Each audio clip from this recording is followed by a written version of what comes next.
Hello. I am so sorry about the lateness of today's stream. I actually kind of thought that 7:35 was going to be kind of a joke.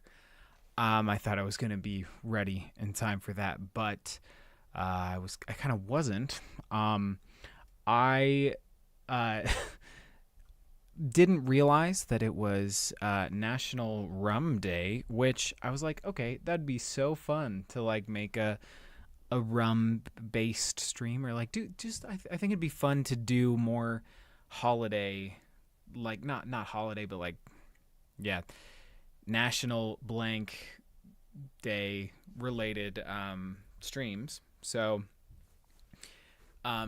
given that today is National Rum Day, I was like, okay, well then I'll just do rum today. That's fine. I have rum. But then I started thinking, and I was like, well, I would want to maybe make some like rum based cocktails and stuff like that. Um, and I was like, that's fine. I've got a pretty equipped like home bar setup, but like I was always missing like one ingredient. um, but I was like, you know what? That's fine. I'll figure it out. Um, I did not figure it out. So instead, I mean, yes, we will be doing some rum stuff, but yeah, um, it's gonna be. I'm gonna taste some straight rums, make one cocktail, because I was like, it's gonna be way too complex to like make a bunch of cocktails tonight without like further like actual advanced preparation. Stereo, welcome. I just watched the main channel video. Nice work, fun to catch up on the stuff from before I found my channels. Yes, uh, thank you. The the mead ones were the Vlods mead video was my like number one video. Um, and that was kind of the first one that really took off. Although interestingly, it kind of took like a few months to get going.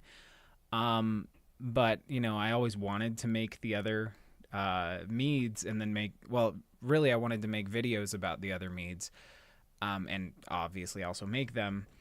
And I mean, I thought it was kind of enough to make them on the stream, like on the Mead and Skyrim stream, since I was sort of combining all those elements together. But then I was like really thinking about it earlier this year, and I was like, you know what? I made them, but I also think it would be interesting to still condense them down into a format that's like digestible to people. So like making videos out of the content that we made on stream, making the meads, and also checking back in on them, because I still have a little bit. I've let it continue to like bottle age, if you will. But yes, your coworker gifted you a rum blend for Mai Tais. Yeah, that would be a good one to sip on. I mean, make yourself a Mai Tai. Why not? I thought about doing it, but again, I was missing like, you know, as much of a like full home bar as I have, I generally don't have like orgeat on hand. Um, and you think you got here just in time for the switch to Quench Quest? Yes, I think so too. Which I think Quench Quest is kind of this channel is like a good melding of a lot of that stuff. Although the more I think about it, the more the main channel could have also been called Quench Quest, because that's also what the content is there. So I don't know, but yeah. Oh, he also gifted Orgate. Okay, yeah, yeah. I was looking through literally so many like recipes, and I was like, I could make. Oh, I don't have that. I can make this one. Nope, I don't have that ingredient.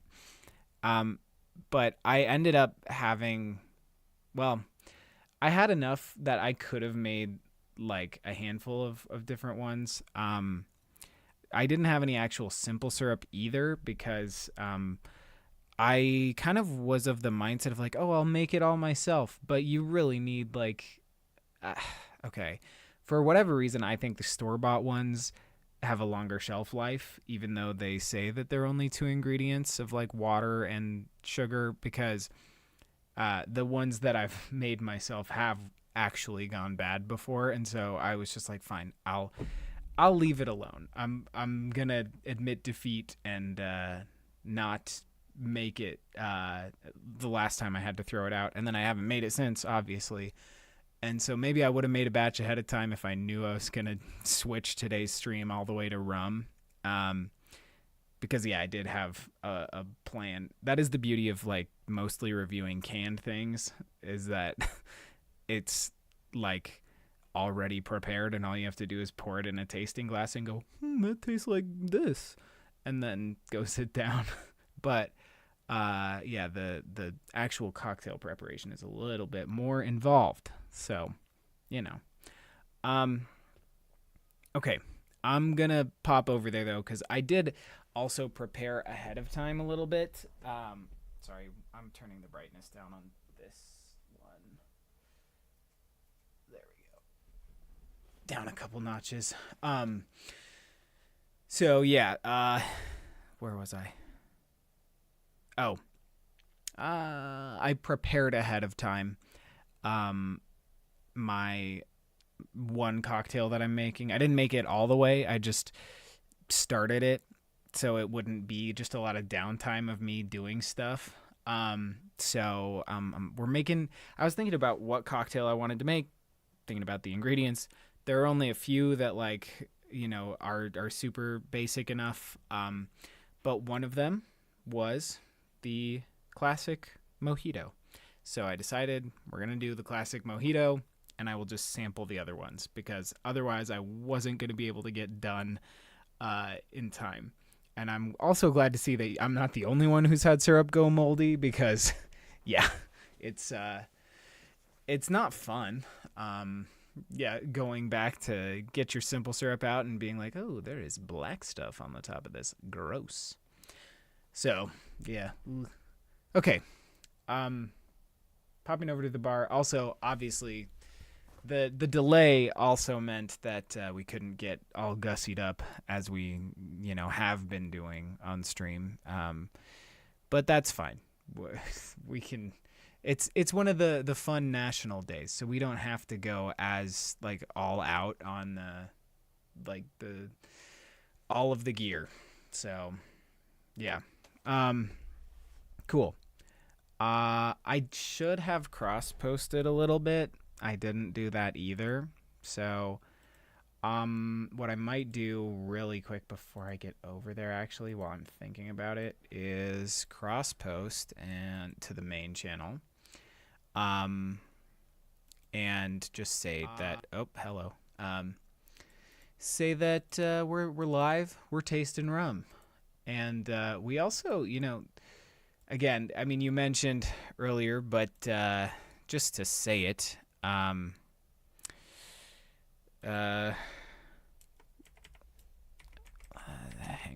on. Happy National Rum Day!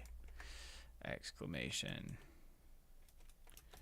We're sipping some on Quench Quest. Live.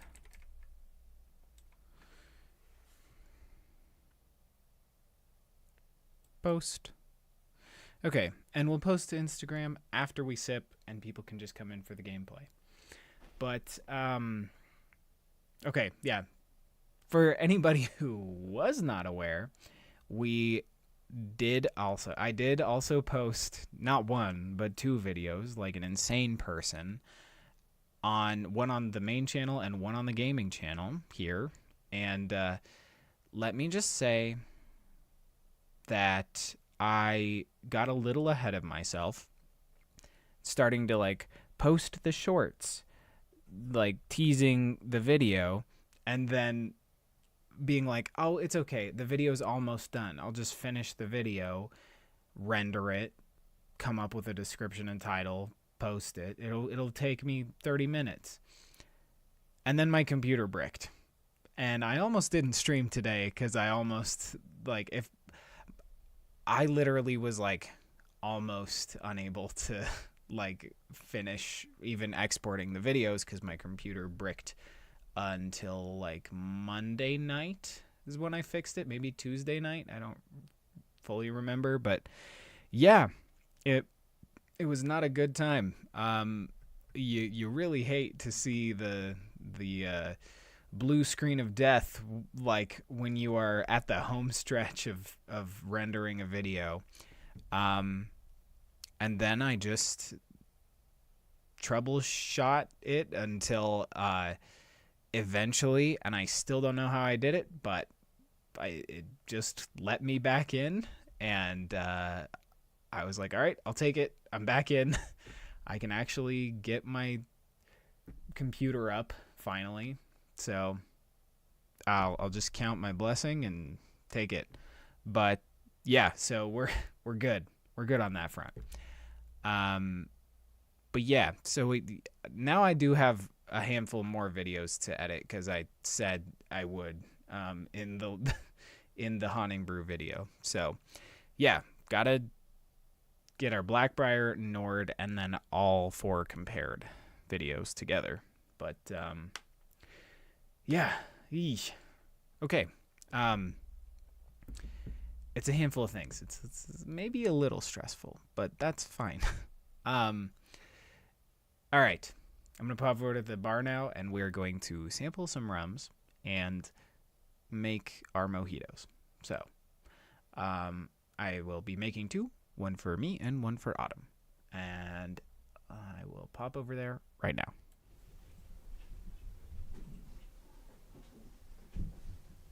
Hello.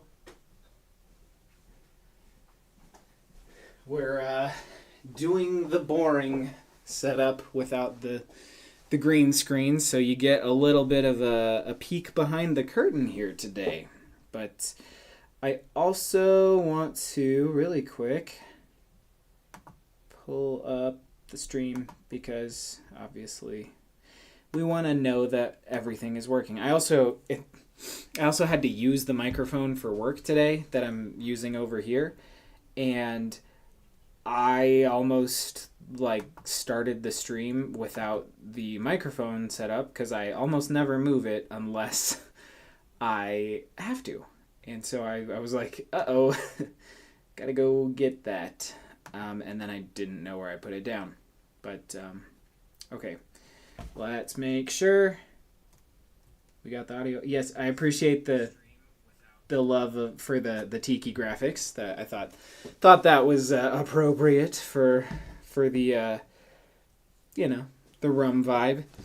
And I mean, we may use it, but in a Skyrim-y setting next week, because I also have Stem Ciders.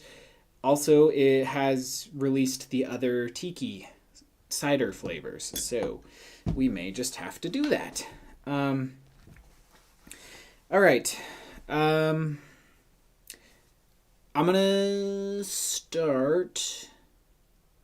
I didn't really think about this. So normally I go in with like a plan for the order that I'm gonna do things in. But I did this in such a whirlwind that I didn't really think about my order of operations here. So,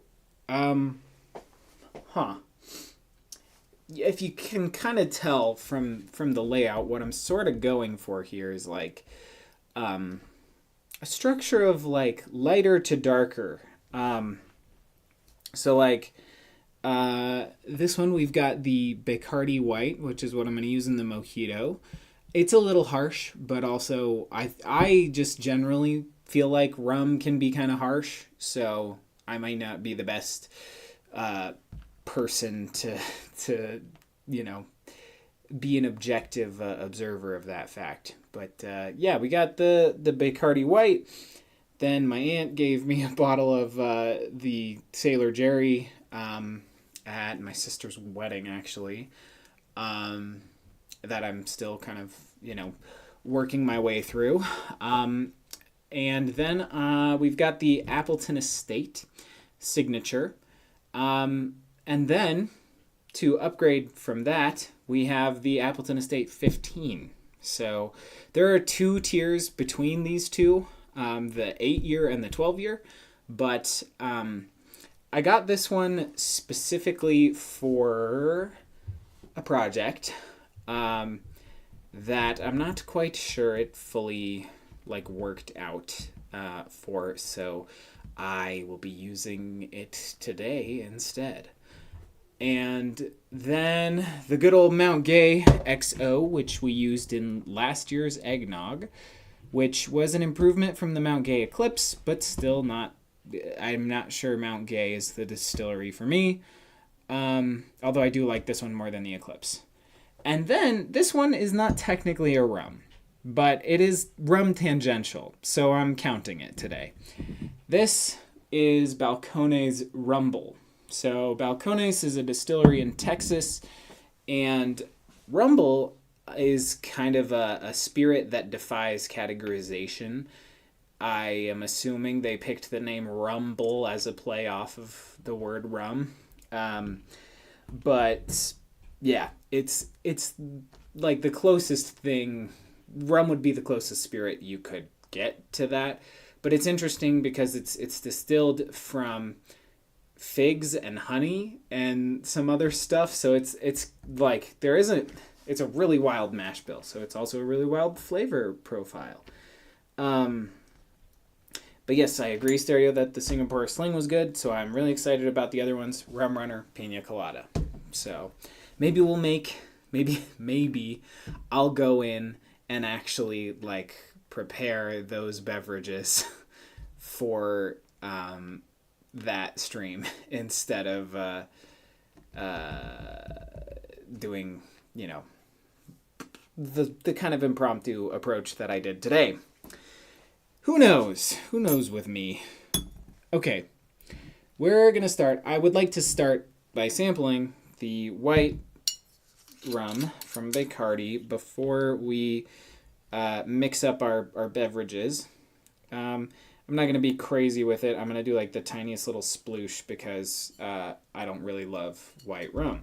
But I've got the tiniest little drop in here, but I can smell it. And it's, it's not acrid, but it's very aggressive on the nose. Very astringent, it always gives me a rubbing alcohol vibe. But at the same time, there is kind of a hint of light fruitiness behind all that I don't normally pick up on. Which is still there, but it definitely bites a little bit. Whew. Okay, so this is my slightly prepared mojito setup. We're being a little bit weird with it today. I did not have fresh limes, so we are using lime juice. I know it's a sin, but it is, a pretty decent lime juice. It is and it's kind of wet on the outside, but the Santa Cruz Organic Pure Lime Juice. So it's, as far as, if you have to go with a bottled lime juice, I would say it is a step up from most. But, so I'm trying to muddle my mint leaves that I picked from my backyard, but not go too hard so as to bruise them or make them, taste bitter or gasoline-y, because that can happen if you're a little too aggressive with it. So I'm just trying to express them just enough and also break up some of the sugar. Because again, in the, on the topic of not having any simple syrup, I just used cane sugar, and that's why I prepped it ahead of time, to give the lime juice a little bit of time to dissolve the sugar and sort of create a concentrated sweet lime juice down there. I did use a lot of sugar. I was kind of, referencing a couple different recipes to get the amount of lime juice I needed and the amount of granulated sugar I needed. So, yeah. I totally agree as long as it's not plastic green lime. Yes, I Balcones, Daniel from the Whiskey Tribe. Yes, that is definitely his Pokemon call. I do love me some Whiskey Tribe. Although I think, generally, like, as much as I love the Whiskey Tribe, I'm glad that those videos are more of a once a week thing, whereas the Whiskey Vault is a little more frequent, because I think just if it were, like, personally, I prefer the Vault just review stuff, but I also understand that that's kind of boring and that not everybody is like that. So, we have muddled. Oh, shoot. I think I was supposed to put that on over the ice. Whoops. We'll do it one way in one glass and one way in the other. But I'm not doing a very good job explaining what I'm doing. I'm dropping ice cubes. I had the lime juice, the sugar, and the mint all together. And I am getting all bare handy with the ice, and that's okay because I'm not at a bar right now. But yeah, so we've got sugar, lime, and mint all muddled up down there. And now we are just moving some ice cubes around. And I accidentally put the rum into this one. So now I'm going to put the rum over the ice in this one. And I'm guessing we're not going to see much of a difference if I had to hazard a guess. And would you look at that? That was the perfect amount of white rum for the occasion. So, okay. Well, I'm going to look at my recipe really quick and just make sure that doing this the right way. Directions. Scroll down to the part with the ice. Pour in the rum and fill the glass with club soda. Stir, taste. Okay, cool. So now we do club soda, which I also carbonated right before the stream started. It was also an ordeal finding the carbonating lid, which was just sitting on the counter in front of me. That is my MO, though, is to lose something that is literally 2 inches away from me. That is how I live my life. So, all right, topped off with club. Now we'll mix it all up anyways. So I'm guessing that it probably didn't matter too much that we mixed the other one, or that we added the alcohol before the ice on the other one. So it's probably fine. We're probably A-okay. I'm going to try to be not too aggressive, but just a little aggressive with the mixing, because, since it was solid sugar, I would like it to actually come up a little bit as opposed to being glued to the bottom, because I just like to actually be able to drink my drinks and not have just a whole lot of syrup at the bottom and a whole lot of alcohol on the top, or vice versa. So, and I mean, if you get too crazy stirring drinks with bubbles in them like that, it can bubble over, but I have found, obviously, just going around the glass is good, but that's not going to really lift a lot from the bottom. So what I do in those situations is kind of this like folding thing, like folding the syrupy bits up and dragging them out over. So kind of like a big circle in the glass with the spoon without being like really aggressive with the mixing. So, and that generally works out for me, but you may have different results. But okay, all right. We are gonna also garnish these beautiful little mojitos with the leftover sprigs, and because I also didn't have fresh limes. I did, however, have these really, really, really dried out lime discs. So that can serve as a happy little garnish. And I am okay with that. Dried fruit is fine for garnishes. So I'll sample it. It's very minty. It's very limey. It's very sweet. I think that one of those recipes might have been a little over the top with it. But that's fine. I can live with that, and Autumn will appreciate it, I think. So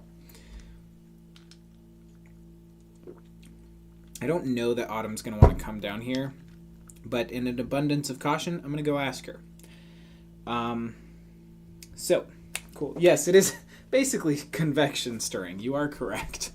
I'm going to go see if Autumn wants me to bring this to her, or if she wants to come sample it on stream.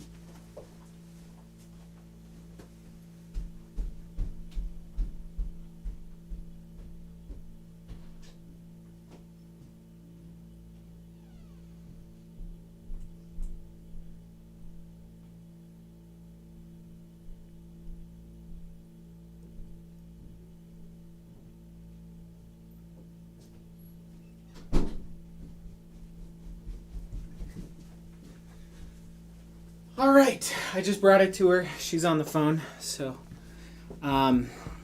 cool. That's that. I'm glad we ran out of this. I probably won't buy any again until next summer because it's not my favorite. But I'll just set that there. Okay, so mojito. Tasty as. Limey, bubbly. Very sweet. Good stuff. Yeah. I fell asleep behind the bar. Okay. We're gonna maybe actually, you know what?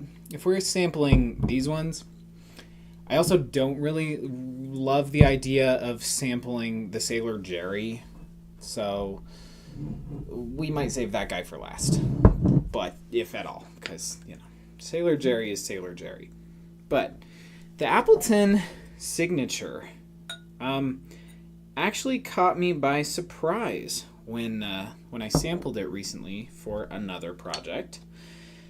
And I actually really like how simple and approachable it is, and it could have been a factor of me having it for a while, so it's had a minute to sort of mellow out in the bottle. But it's like, okay, before I sip it, the nose is, you know, classic, like, barrel-y rum, but also not, like, it doesn't have a lot of age on it. I don't know that they say how much age is on it. We'll read about it, but it's their youngest, you know, blend. But it's, so it's approachable. It's like, there's a little bit of that, like, rubberiness, like banana-y flavors going on, but, like, there's other things. It's like just smooth and caramely, and I know smooth is a bad word, but it is that.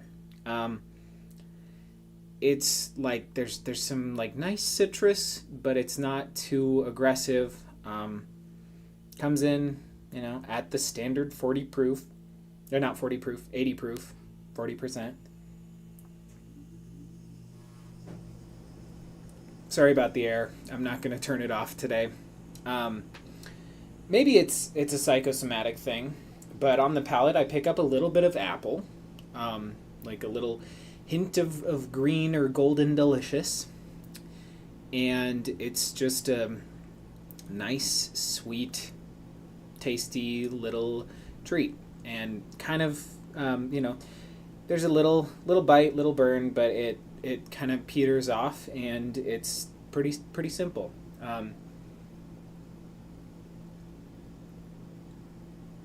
Yeah, the finish is just like gets into like a buttery territory that I like. Contrast that with the 15, which obviously color-wise a little darker. So, we're just going to set the box over there. The 15 caught me off guard a little bit. It is much more complex, we'll say, out the gate. I feel like with certain drinks, like let's take Scotch for instance.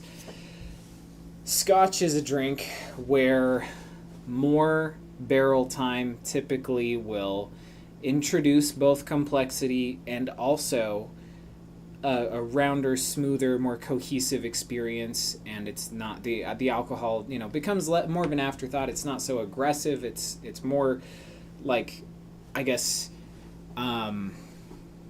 you can look past a lot of that because of the other elements, and there's more flavors going on, so that the alcohol burn is not really like something you're thinking about. You're not tasting a lot of the like grain spirit, like youngness. You're tasting those like barrel sugars and stuff like that. So it ends up making it a lot more smooth. And I know that again, I got to get away from that word. It ends up making it a lot more like of a experience where you can pick other things out of the beverage versus just like surface level flavors that are kind of drowned out by a young spirit bite. But rum is one where rum is one where the older it gets, it's not necessarily like going to decrease any like severe notes, and I don't know if it's a factor of using like new spirits or just the fact of the distillate or what, but I feel like as it ages for longer, it strips out more of the intense like wood tannins, so it ends up being a little bit more like not bitter. I guess it introduces new elements of bitterness and astringency that may not have been present on some of the younger stuff. So there's a time and a place for that. I like that. And like for a fancier, like, or I guess if you took like an old fashioned, if you wanted to make a rum old fashioned, that would be a great candidate. But the older they get, the more they strip out some of those wood tannins. So,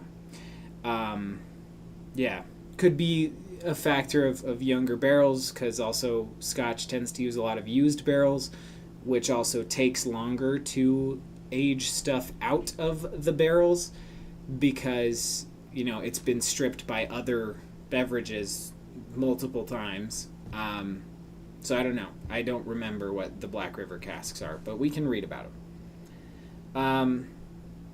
Same story kind of with the XO, honestly. But yeah.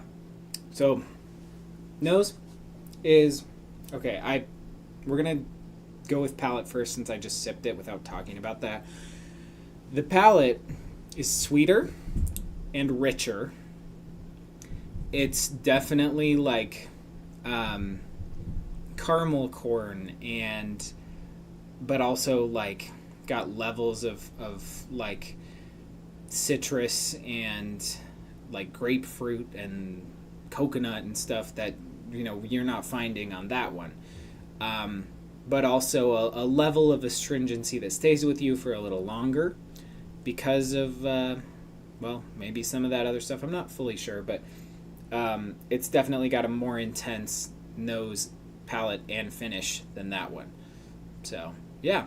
But I like it. It's just for different purposes. Like, I'm not sure it's the best one for cocktails. I think it's really good sipping straight.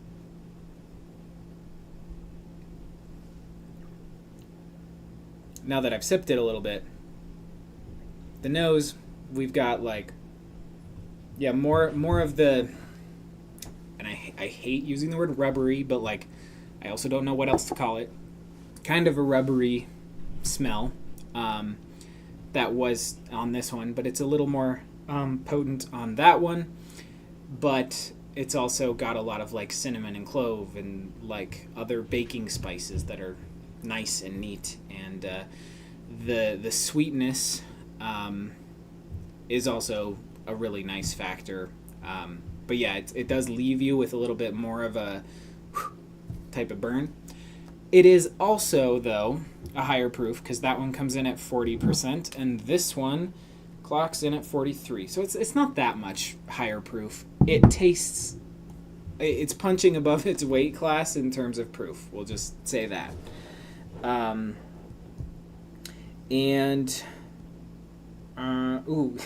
Volatile aromatic compounds. I like that. I like that note. Okay, let's bounce back over to the Mount Gay. Mount Gay.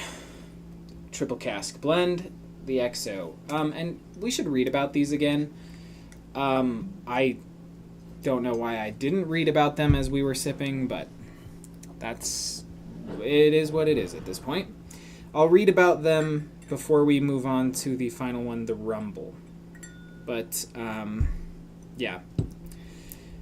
They're all nice. This one, ooh. Now I didn't, maybe it's off the back of these, but there's a floral note that I haven't picked up before today. It's a nice florality though. I like that.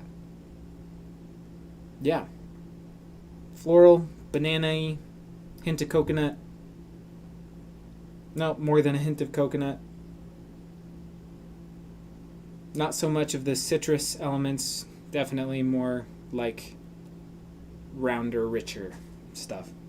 But also less caramel. So, all right, let's taste it.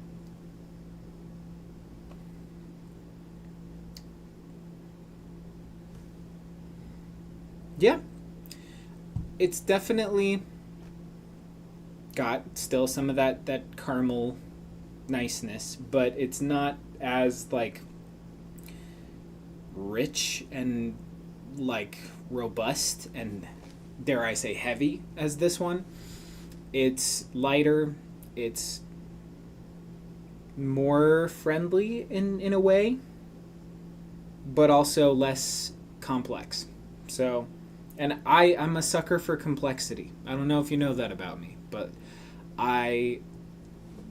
if a drink has a lot of things I can dive back in and look for, I tend to prefer that over simple and sweet, or simple and, one note. But I'm not saying that this is one note. It's just a different dynamic. It's not in the realm of it's not quite so rich.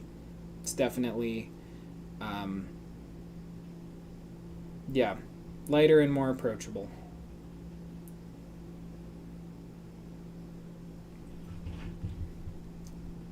But yeah, buttery, little toast, like just a hint of that like grain element mixed with barrel char, but very friendly, very like the sweetness on it is still present, but it's not.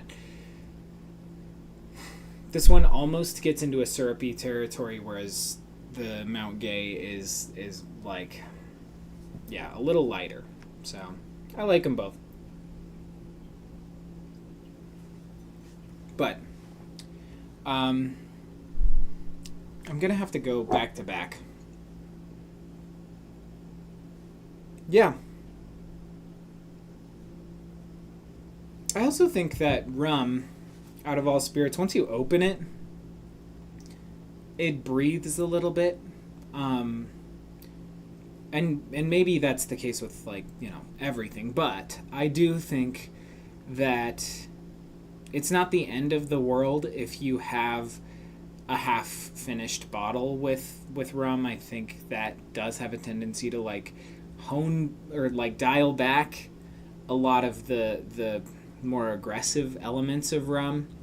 So, to each their own. It's kind of something that I think works. Hey, Jess.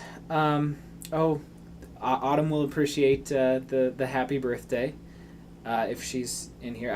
I think she's still on the phone, so maybe not. But, yes, welcome. Happy National Rum Day. We're out here sipping. I was like I really wanted to make multiple cocktails, and I think I still had them in the thumbnail because all the way up until that time I thought I was going to be doing that still. However, I realized, because I could have sworn up and down that... Nope. Okay, good. I thought I was going crazy. I'm not going crazy. I could have sworn up and down that I had a bottle of Kraken, or like a dark spiced rum, and I got home and I did not. So the Dark and Stormy was out the window. I mean, I'm sure we could have done something similar to that, but I just think you need like a darker, sweeter spiced rum if you really want to go for the full-blooded Dark and Stormy. So this one is the Balcones Rumble, not technically a rum, but rum tangential. Which, on the nose, if this one was like floral and perfumey, this one is doubly floral and perfumey. It's definitely like a hint of like dried something. Is it? I'm picking up on like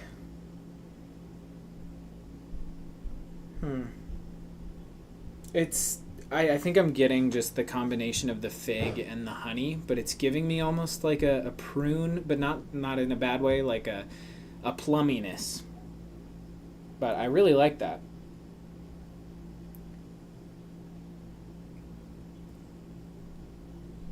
I mean, yeah, you can tell that that's a Texas spirit, and that it's probably aged in a cask that hasn't aged anything else. So just a straight, like, char number 4 type deal. So because it does kind of have that like bourbony char characteristic, but which introduces like some molasses and cherry and maybe a hint of orangey citrusness, but the honey and figs that it's distilled from are like really present on the palate, like right at the front of the palate. It's like a juiciness almost that's kind of fun. I like it. It's a weird spirit, but I think it works out. Ooh. Okay.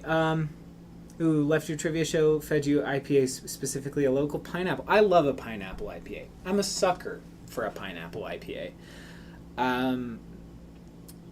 I guess the caveat is, though, I don't necessarily love a pineapple milkshake IPA where they introduce lactose into it. I like just a juicy pineapple IPA that doesn't have lactose. Okay, hard disagree. Need a Bermuda's own Gosling's Dark Rum for a Dark and Stormy. Okay, I agree. Kraken is just the one that I grew up in college sipping. And so it was kind of just the one I always had. But just for you, Stereo, I will pick up a some black Gosling, Gosling's Dark Rum for it.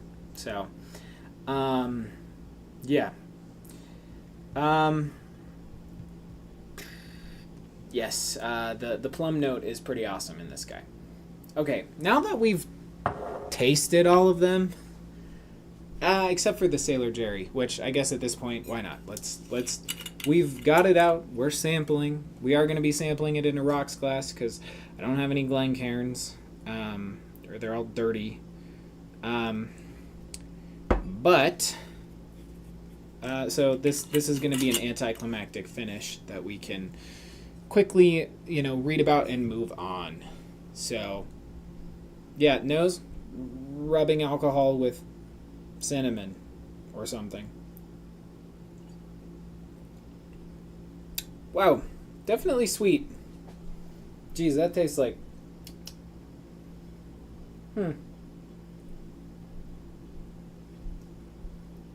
Very different. It's like vanilla, hint of cinnamon, maybe just the tiniest little hint of nutmeg, although I could be making that up.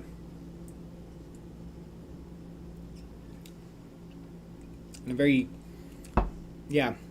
sticky, syrupy, clovey finish. We'll read about the Sailor Jerry stuff, though.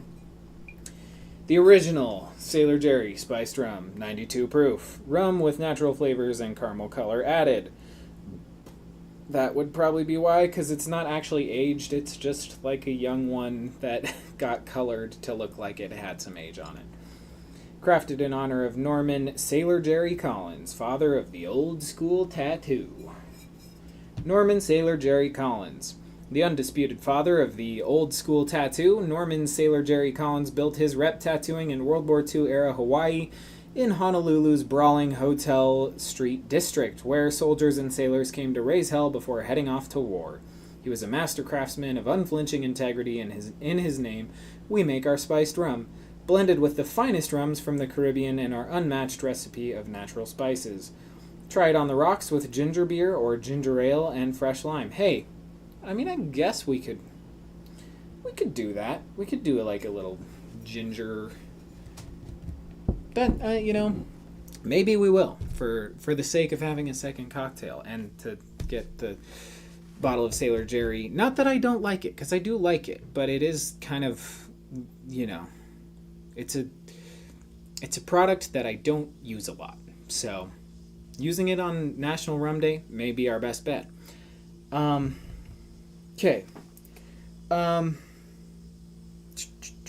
No, you're good. Stereo.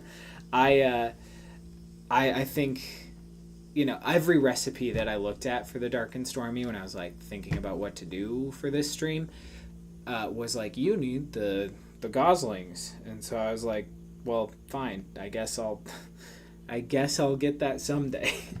Okay. We've read about Sailor Jerry. There is literally nothing to read about Bacardi. It's Bacardi. Or Bacardi, or however you want to say it. The Appleton Estate signature says, our estate's storied history and commitment to expressing Jamaica's unique terroir is embodied in our signature rum blend. Established in the Nassau Valley in 1749. Inspired by the vibrancy of Jamaica, its land, and the joyful nature of its people, our signature blend is a fruit-forward expression of aged rum with aromas and notes of dried apricot, fresh peach, and a subtle hint of sweet molasses. Our rums, aged in the tropical climate of Jamaica, are crafted with Jamaican limestone filtered water with no added flavors. Enjoy, as I do, in a classic rum cocktail. Which I almost made a Jamaican daiquiri, too. Which... we could also make. I don't know.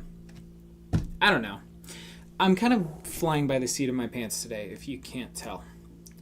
I actually want to dive back in here and look for those dried apricot and fresh peach notes.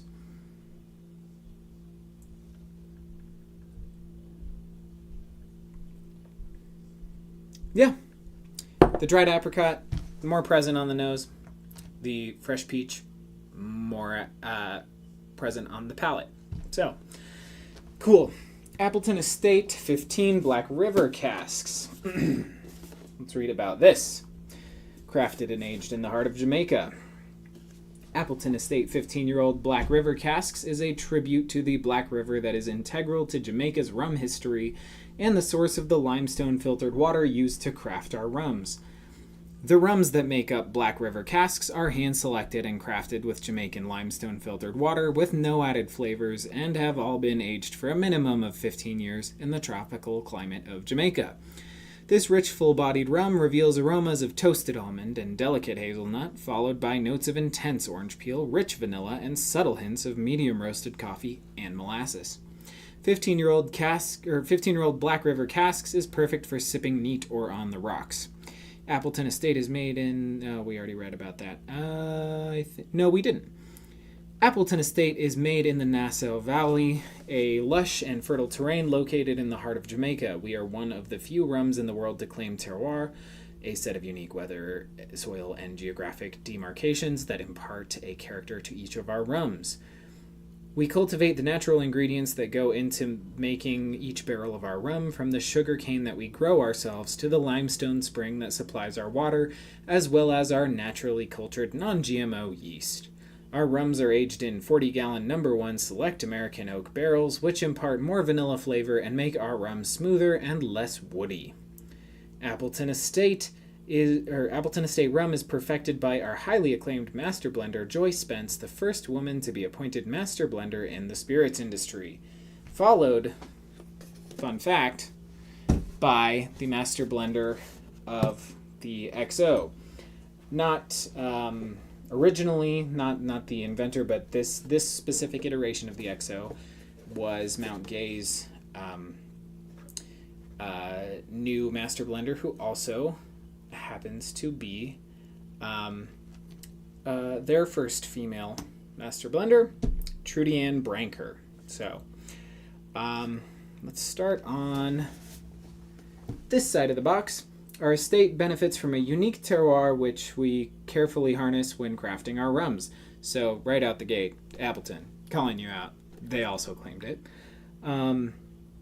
Unlike its volcanic neighbors, Barbados is formed almost entirely of coral.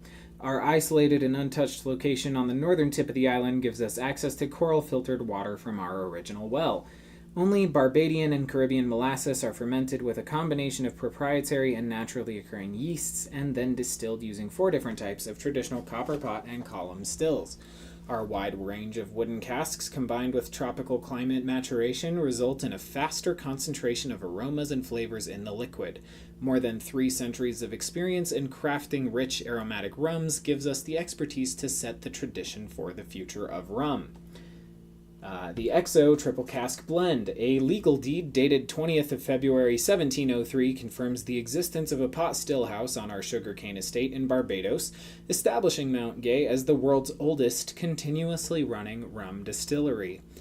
Our name honors the pioneering Sir John Gay Alleyne, a well-respected businessman whose dedication to quality and pursuit of the most sophisticated distillation methods helped make Mount Gay the reference it is today. To create Mount Gay XO, master blender Trudy Ann Branker carefully blends rich and mellow rums that have matured in American whiskey, bourbon, and cognac casks. This small batch reserve blend is both round and complex. It can be enjoyed neat or on the ice. So, they definitely, talked about the roundness on it, which I would agree with.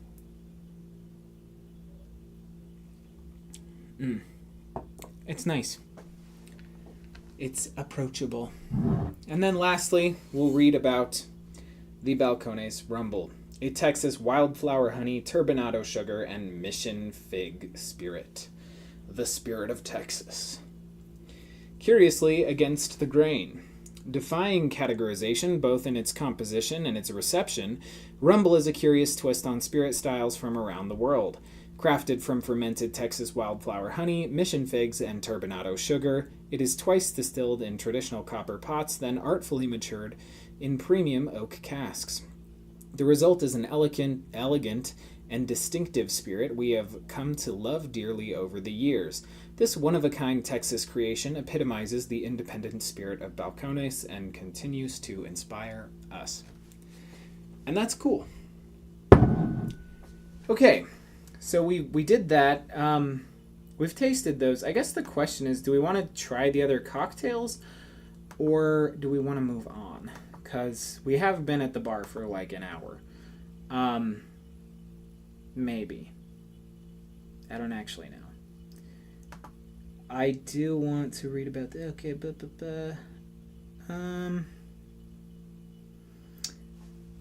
I don't have the amount of I don't have simple syrup, and I feel like I would want to use that if I was going to make... So the Appleton Estate, their website has like the official cocktail for this one as what they're calling a Jamaican daiquiri. So essentially, you know, pretty similar to the mojito minus the mint and minus the club soda.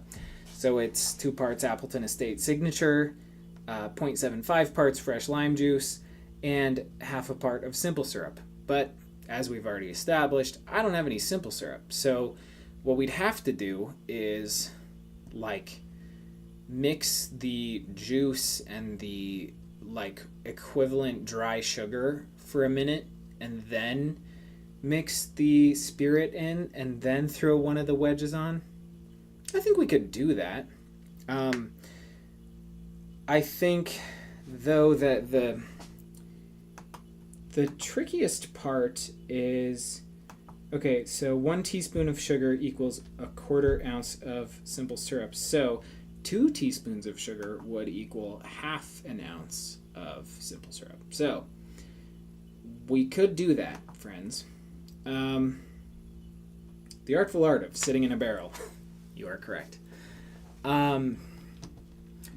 Okay. I do like the idea of making those, because I also don't like the idea of just sipping straight rum for the stream. So maybe I'll make, I don't know, the other cocktails, and we can see. Oh, this is so good. This is like, that is summer in a glass, friends. Okay. I'm going to think about this for a second. I will need to get sugar. And if we were to make the one that they have on the back of this, on the rocks with ginger beer and fresh lime. Which, again, we don't have fresh lime. But we could add a sploosh of our lime juice and a garnish.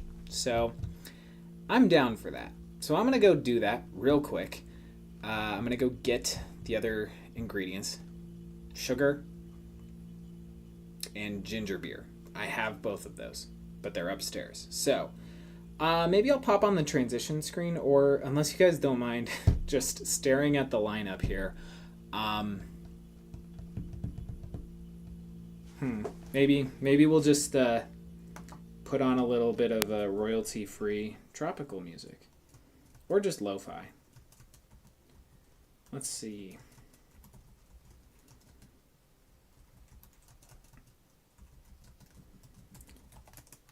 We'll see if we get claimed for this. If we do, it's not the end of the world. But, oh, forgot about this.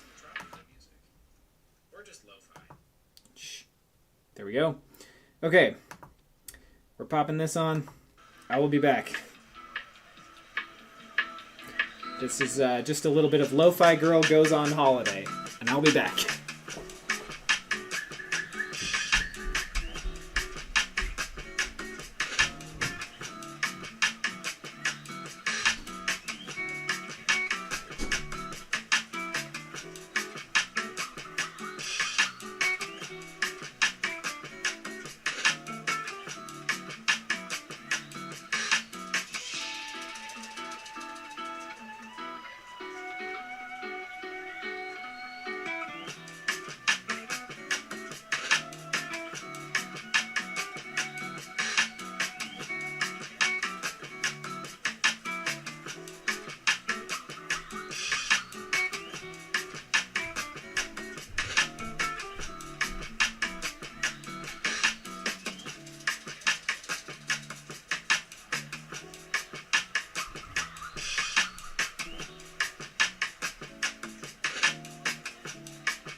And we're back. And I can turn off the music, although it is kind of a vibe. Okay. I'm going to pause that. Okay, we're here. All right. Let's lead with, because it's easier to make, the Sailor Jerry one that they don't really name this cocktail. They just say try it on the rocks with ginger beer and fresh lime. So that's what we're going to do. And funnily enough, you know, he's the father of the old school tattoo. And we have an old school tattoo type rocks glass from Stem Ciders. And so it's a can coming out of an apple that's being peeled. And then the other side says, you give me all the peels. So they're very punny over there. All right. Actually, okay. I don't want to lead with this one, actually. Sorry. I'm getting ahead of myself. Because I think the flavor of this in a jigger will throw off the vibe. So, at least what we're going to do is chuck into our shaker, which I don't know. I'm looking at the Jamaican daiquiri. They don't really say, they don't have instructions of like how to they do say shaker, shake until well chilled, strain into a chilled coupe. Okay, well, it's not going to be perfect. This isn't going to be the best Jamaican daiquiri in the world, but you know what we're going to do is add our sugar to our shaker. Then we're going to add our lime juice, which is in the fridge. And then we're going to add our, let's see, that's about 3/4 of an ounce. And then we'll add our rum. Okay, there we go. Excuse me. The Appleton Estate signature. So, just a little bit of that. 2 ounces into the jigger. And that'll help the sugar dissolve. And now that we've poured that, we can sort of just let this sit before we shake it with the ice. Because I also don't want to add ice right now. Because, like, one, the slightly more room temperature rum is going to help, like, the warmer liquid not having ice in it just yet will help that sugar break down a little bit, so it's not, like, gritty when we actually go to pour it. But I'm always fascinated by the OG daiquiri recipe. It is not, you know, the like gaudy frozen blended drink that everyone kind of thinks of, like, in movies and stuff. It is a much more classic, like, you know, coupe glass type drink. So speaking of, we'll get our coupe ready. I'll just throw some ice in it that we'll then use to shake in the other thing. So coupe glass chilling, Bing chilling over there, and in our rocks glass we will just fill it with ice, and let's see, that's all the rest of our ice. That's what I just crunched. And we will just do 2 ounces of the Sailor Jerry into the rocks glass.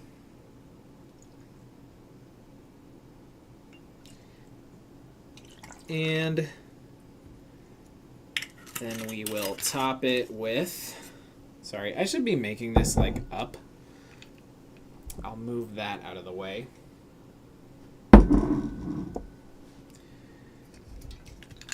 Okay. This is not a fancy ginger beer. This is just some Kroger brand ginger beer that I don't even know who bought, but was in my fridge. So I'll take it. Honestly, for as fun as this glass is, I do think this may be a beverage more cut out for a taller glass. Because, I don't know. We'll see. But that might be a little stiff. I don't know. We'll find out, friends. And gotta grab my dried lime. And of course I put the lime juice away like a good person, but I needed to have it out, so kind of got in my own way. Okay. And since, well, that might be a little much. I'll just add a little back. Only lime juice has been in this, so it's not the end of the world. Just going with like half an ounce. Actually, that's not quite half an ounce. Okay, that's about 1/3 of an ounce of lime juice, but it also said just like a little bit of lime juice. So that's my interpretation of that phrase. And a dried out little lime wedge. And I will just gently do my patented convection stirring method, which is producing just a little foam, but not enough to really mess things up. So, rock on. Okay. That should be good. We'll sample it. Why not? Gingery, limey. That's really nice, actually. I like that a lot. I thought it might be a little too stiff, but no, that's good. I actually have no notes. It's a good one. It's a good, easy cocktail. And I'm sure with a fancier ginger beer, it might be even better. Or who knows, maybe that would take away from it. Alright, this one seems to be mostly less granulated. So we might be good to shake that. Yep, I'm calling it. We can shake it. Into the shaker goes the ice, our topper, our lid. Let me get the stream back up so I can actually see you guys' comments. Wife is okay, really quick.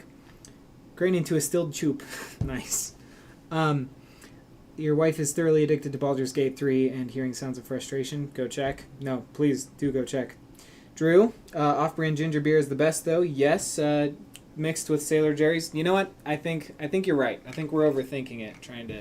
If we were to try to get too fancy, it would definitely be distracting from the beauty of Sailor Jerry's.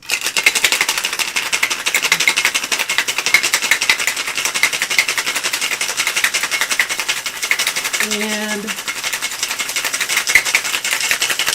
I'm going to call that good. That was really loud in my ear. But, and actually, we got to have the presentation. I am lacking, friends.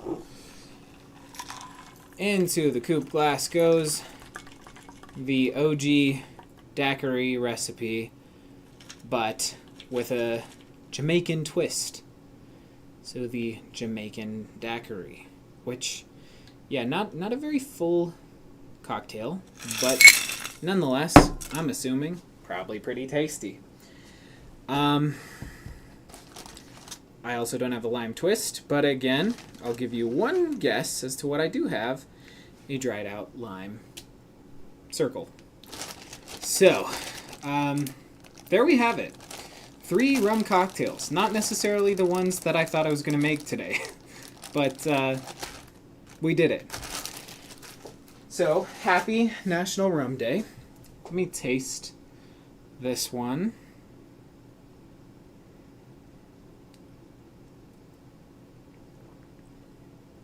Yeah, that is a classic daiquiri. It's like, again, yeah, a mojito if you took away the mint and club soda and ice. So, because, I mean, all it is rum, sugar, and, like, I mean, obviously chilled, but rum, sugar, and lime juice. So, very simple, very delicious. I like that a lot. Happy Rum Day. I would like Autumn to come down here and taste some of these. So Autumn, if you're watching, now's your time. Let's see. Yeah, we'll just scooch them around a little. What a spread. What a spread of tasty treats for us today. Also, I'm going to double check this, but I'm pretty sure that the recipe I was looking at called for, let's see. Yeah, they called for 2 tablespoons of white sugar in this mojito. I am 100% sure that they meant 2 teaspoons because this is really strong in terms of sugar level. Welcome. Thanks. Hi. Would you like to start by tasting the regular spirits? Yeah. Okay. Because I'm not going to like them. Well, take a gander at that one. Yeah, I'm not going to like this. You have tried this one before. Yeah. Did I like it? Comparatively.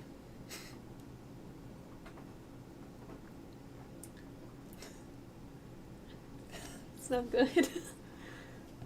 Do you pick up on anything, or is the sugar blowing out your senses from the cocktail? Yeah, we'll blame it on the sugar. Okay. Oh no. This one smells darker. That's true.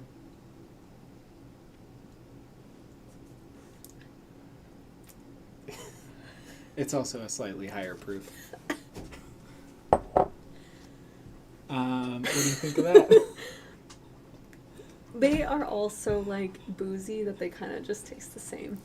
But like compare that to The smells are different. tequila or vodka that you've had. Like, Oh, I can very easily drink tequila and vodka. yeah. Mhm. So like, They burn, yeah, there's more of it. but like I know tequila and vodka do too, but like vodka doesn't taste like anything and tequila is like sour-ish.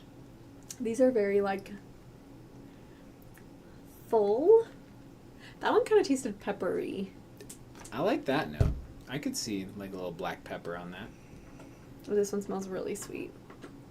They like Good. are making my mouth hot. It is a foolproof spirit. So. But like tequila doesn't do that to me. I guess I haven't had just straight tequila in a while. Probably like 2 or 3 years. Yeah, probably since we lived in Wyoming. Yeah. Oh, that's not true. Brewfest, we had tequila shots. I forgot about that. Like a month ago. I mean, I also had about a zillion beers, so. Oh, that one is a lot nicer. I'm glad you like it. It's not good still, but it's not as... That one was painful. This one kind of reminds me in a nice way of like a campfire. But like marshmallows and stuff. Okay. I like it. Not like the smoky. No. Yeah.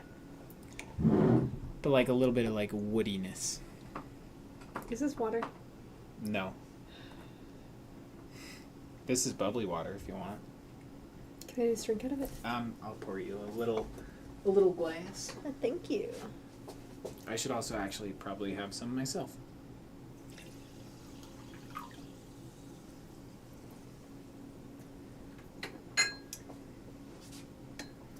Mm-hmm.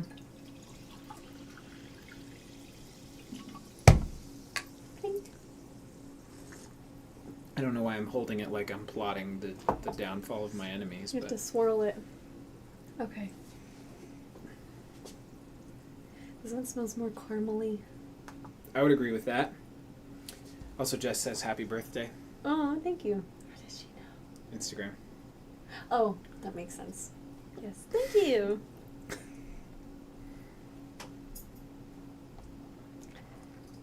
Oh, that one's not bad. You like that one? Yeah, I don't want it. but it's better than the other ones. That's because that one technically isn't rum. Oh. It's from Balcones, that distillery in Texas, that makes other, like, they make the another Balcones product that I really like is True Blue, which is a spirit made entirely from blue corn. So it's also Nice. good. It's very caramely. That's like a caramel corny treat. But yeah, so it's definitely got a little bit more like wood char, but like caramely rich sweetness. And this one is distilled from sorry, I'm gonna get it wrong if I don't read it. Wildflower, honey, turbinado sugar, and mission figs. So fig, sugar, and honey. Yeah. Turbinado sugar is the sugar my mom used because she was super healthy. So it's those, but as a spirit and aged in a barrel. Nice. So I like that one a lot. It's kind of unorthodox, but kind of fun. Okay, well, now that you've done the Now that my belly hurts. the plain spirit flight, actually, you know what we didn't have you taste that we should? It's this one, and you'll actually probably like this one. Sailor Jerry. Which, yeah, this had it. You don't have to drink all that, but you can taste it. It smells way less like potent than the other ones. Yeah. It's because it didn't actually have any, like... But I breathed out my nose. It's because it's tan, but it didn't spend any time in a barrel. That's like food coloring, basically. So it's more of like a white rum. Yeah. I do like white rums but with better. a bunch of like sugar and spice added to it, so it's kind of vanilla-y, and it makes it a more... Is it a Powerpuff Girl? No. What does that mean? Has sugar and spice? Yeah. This is the cocktail that it says to make on the back of the bottle. So that's what we For the decided to Sailor make. Jerry? Yep. Oh! You like that? I like that a lot. Yeah. If you want it, you can... I can't. Okay. Okay. You already gave me a mojito. That's true. It's like a holiday-y drink. Yeah, because the Sailor Jerry with all the spices and Mm-hmm. sweetness, and then also like the little ginger going on. Yeah, I was gonna say the ginger beer too. Because it's the ginger beer, the rum, and a splash of lime juice. very So good. it's fun. I like Yeah. it. I wouldn't have known about it unless I read the back of the bottle. I really like. What is it called? It doesn't have a name. Oh. It just says, try it on the rocks with ginger beer or ginger ale and fresh lime, which we don't have fresh lime, but it's Sailor Jerry, so I don't mind using lime juice. This one is the last one. You even make them pretty just making them for yourself. It's true. What do you think is in that? Or, I mean, besides rum, obviously. And what do you think it is? I mean, you have been, like, watching off and on, so you might have already guessed it, but... Lemon juice? Well, no, it's lime juice, but, like... It's lime juice? Yeah. It's just rum, lime juice, and sugar. Oh! I wouldn't have guessed that. But, you know what that is called? No, but I like it too. That's a daiquiri. That's like a real daiquiri. So what's a fake daiquiri? Is it frozen? Yeah, this? like Okay. like a frozen and just adding a lot of sugar version of that. So like, you know, like the big Yeah, the Zachary daiquiris. the daiquiri Zachary's, yes. My brother's name is Zachary, and when we go on vacation, he is a daiquiri Zachary, because that's what he likes to drink. And it's funny because he's not like he's like Zachary. he's a very like tall and muscular person, but on vacation he's daiquiri Zachary. Those are good. I would drink both of those again. Let's see. Ooh, Jess says it is 110 in Texas. Yeah, I was there in July in Austin for a bachelorette party, And You felt you were getting a sunburn in the shade? yeah, like when you're in the sun here, like eventually your skin will get so warm that you're like, oh, I have to move. But that I was like sitting outside in the shade and I was feeling that way. And I just don't like that. I like visiting Texas. Stereo said Didn't it you was go a in gross the, like, temperature. spring though? Yes. Yeah. Yeah, and dude, March in Texas, I mean, it's greener than Wyoming, but not as green as Colorado, if that makes sense. The drive from Dallas-Fort Worth to Austin was Not like green? Like, Wyoming yeah. in August, yeah. I'm so blind. This is funny. Jess says it's so gross. She has purse deodorant, home deodorant, and work deodorant. It's like me with my chapsticks. And same with ibuprofen. Oh. Stereo says house Gatorade, car Powerade, and work Propel. Yeah. Don't forget about the liquid IVs. Yeah. So, yeah, no, and Jess wants to know if you melted and had a nervous breakdown. No. I don't think I've ever had a nervous breakdown. You keep it together? Just deep down inside. No, I was only there for like a weekend, so it wasn't Yeah. a big deal. We were inside most of the time, but walking around 6th Street was, dressed as a Barbie, was kind of rough. Yeah.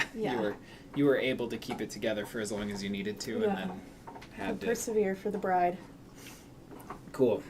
Well, thanks for coming. Did I do it? To National Rum Day. Yeah, you tasted everything. Cool. We're out of white rum, but No. I How? What do you make me that has white rum in it? nothing. This was left over from somebody else because I don't think I would have bought like a little pocket-sized one. So I don't know. We just had this, so I don't know where it came from, but it was like that full. So somebody. Maybe Ren or somebody left it here. Yeah, but so now we don't have any more, and I probably won't buy any until next summer because I don't foresee. Well, that's not true. Unless you want a put rum in mojito. hot chocolate? No, I don't. But Some people do. probably. Okay. I do like mojitos, so. I'm more of a peppermint schnapps or vodka in my hot chocolate type of guy. Yeah. But if you want more mojitos, I guess, then. And we do have a giant mint plant in the backyard, so maybe we have to become a mojito household. Oh no. We should make more spaghetti too. That's not gonna. I was thinking the basil plant, but it died. Yeah, I was gonna say some mint spaghetti might be a little special. Yum. Okay. Right. All right. Fun. Oh, Drew says white rum is a solid mixer because Drew's not wrong, but yeah, it's true. It is a solid mixer.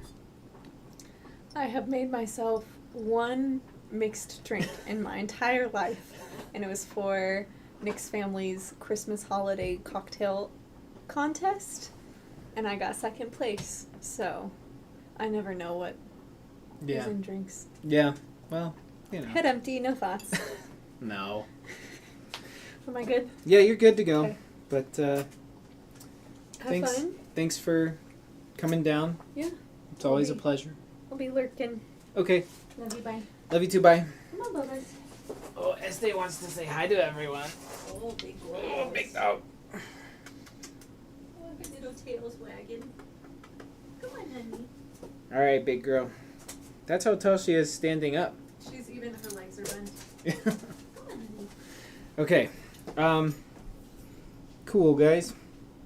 Ooh, mojito in Kyperna summer. Ooh, that does.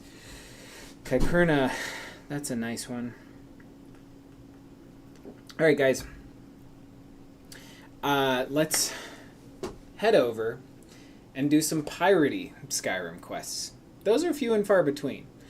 But I do think we can scrounge together enough stuff to make it feel piratey. In particular, and I'm sure we have a copy of the book either on our character or somewhere else, but the Deathbrand armor, which is arguably some of the most overpowered armor set in the game, is actually from a Nordic pirate king called Haknir Deathbrand.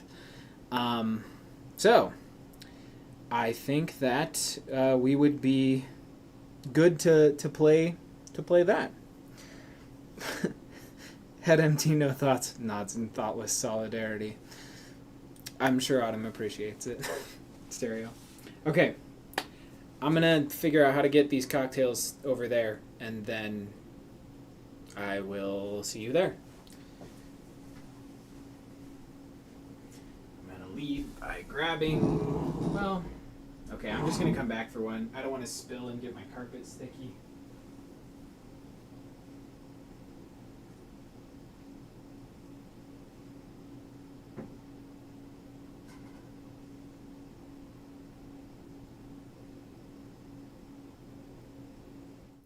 Be right back.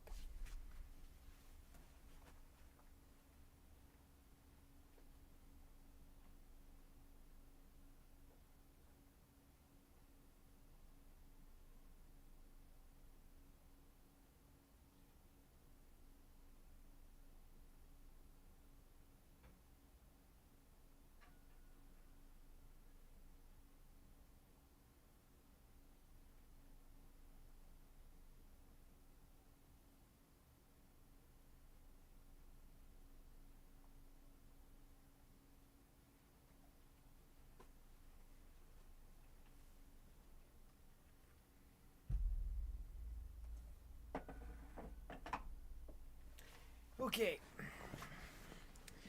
Back. I probably should have just put the transition on while I was grabbing stuff. But a pirate okay. Stereo. A pirate walks into a bar with a giant... okay, I need to move this. I can't actually read at this angle for some reason. A pirate walks into a bar with a giant ship's wheel on his belt. He goes up to the bar and orders a rum. The bartender serves him, but can't ignore the big wooden wheel. So he asks, "What's up with the wheel?" And then what? Sorry, I started reading the joke, assuming it was at the end, but I wasn't quite... I was a little ahead of myself on that front. Also, I totally forgot. I gotta grab the phone. I'll read the joke. Okay. Okay, I'll read it now. And then I'm going to go grab my phone so we can put it on the Instagram. But, so, a pirate walks into a bar with a giant ship's wheel on his belt. He goes up to the bar and orders a rum. The bartender serves him, but can't ignore the big wooden wheel. So he asks, "What's up with the wheel?" "Yar, it be driving me nuts." That is a classic, Stereo. That is a very dumb but also funny joke. I am going to get our Skyrim up. Actually, no, I'm not going to get that up right now because then the music's going to kick in and then we're going to get some yahoo deciding to claim our channel for a song they don't own because that's what happens every time the menu music is on. Okay. There we go. Appreciate it. I tried to ham up the pirate voice a little at the end.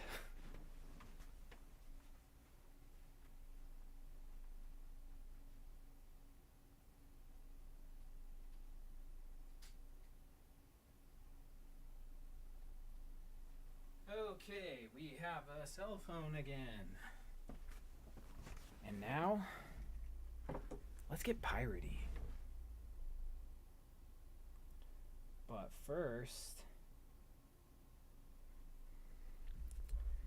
actually I'll get the game up before I post the story, just so it can be in the story.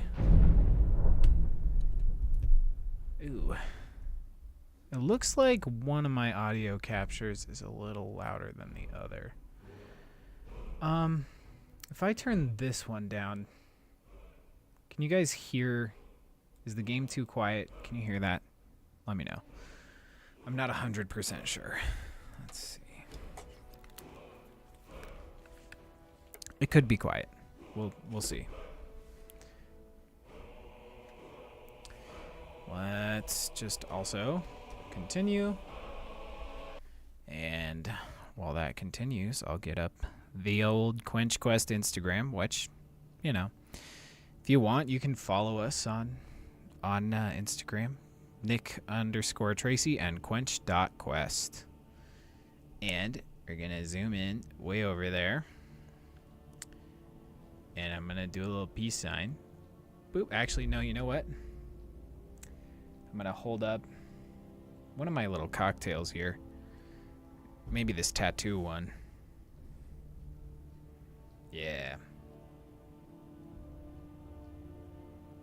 There we go. This is gonna be a nice story post. Except the camera's focusing on my character and not the glass. No. Stop focusing on the character. This is what I get for trying to take a picture in the studio. No. No. Discard. Accidentally took a video. Guys, you'd think I'd be better at this by now.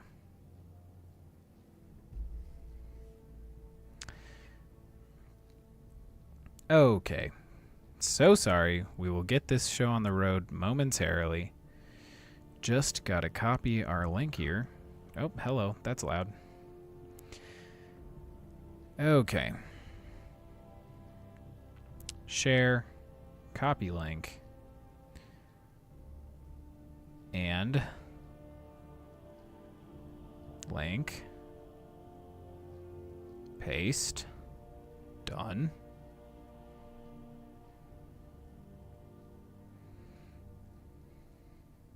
Let's see. Live now.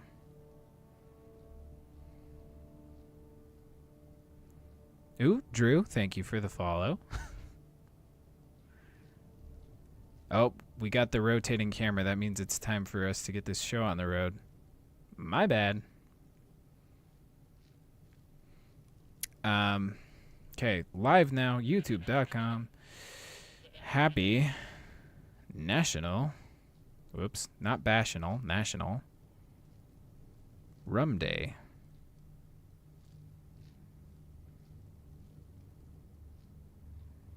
And okay, fine.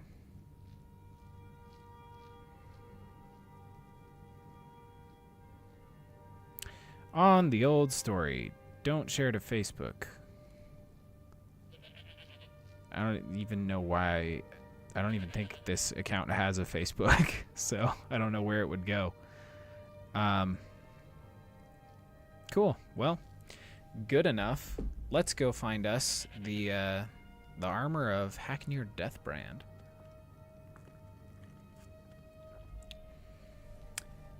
Fashionable rum sleigh. Truly, stereo. I appreciate it. Okay, come on. Thank you. Okay, carry weight. We're probably... Well... Guys, I'm always so over-encumbered. It's almost like we could just put on a like... backpack and not have to worry about it. But, like, I still don't fully understand what is weighing me down. I say as I had an iron helmet in my pocket. I'm just going to speed through a lot of this. We don't necessarily need these boots as much as I do love them. Okay. We're not going to think about it. We're just going to go get the stuff. Let's see if we've got... What? Did I just absorb something? No. Okay. Let's see. Yeah, search for the treasure of Haknir Deathbrand.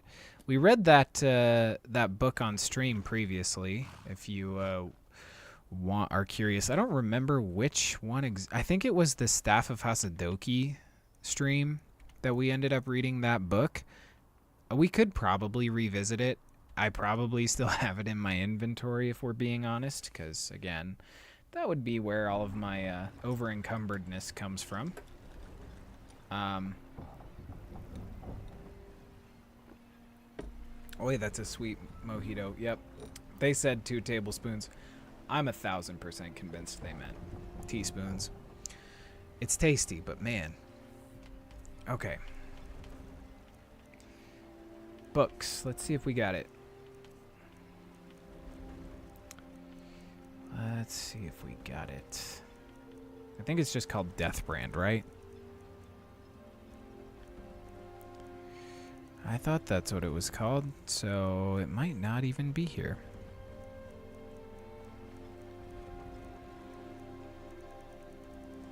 Yeah, I think the book was just called Deathbrand. I don't see it. But I'll read a book.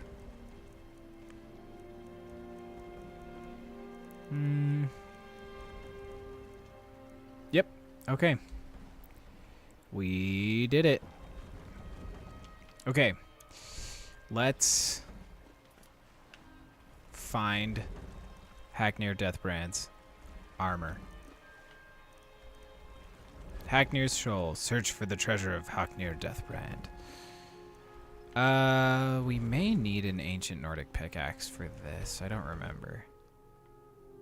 We'll find out. And of course, we don't have a horse on the island, but we could just use Arvac. But then we wouldn't have the unicorn fast travel with us, and I do like having the unicorn.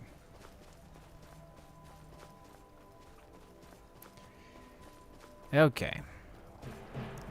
Okay, come on. Leave me alone.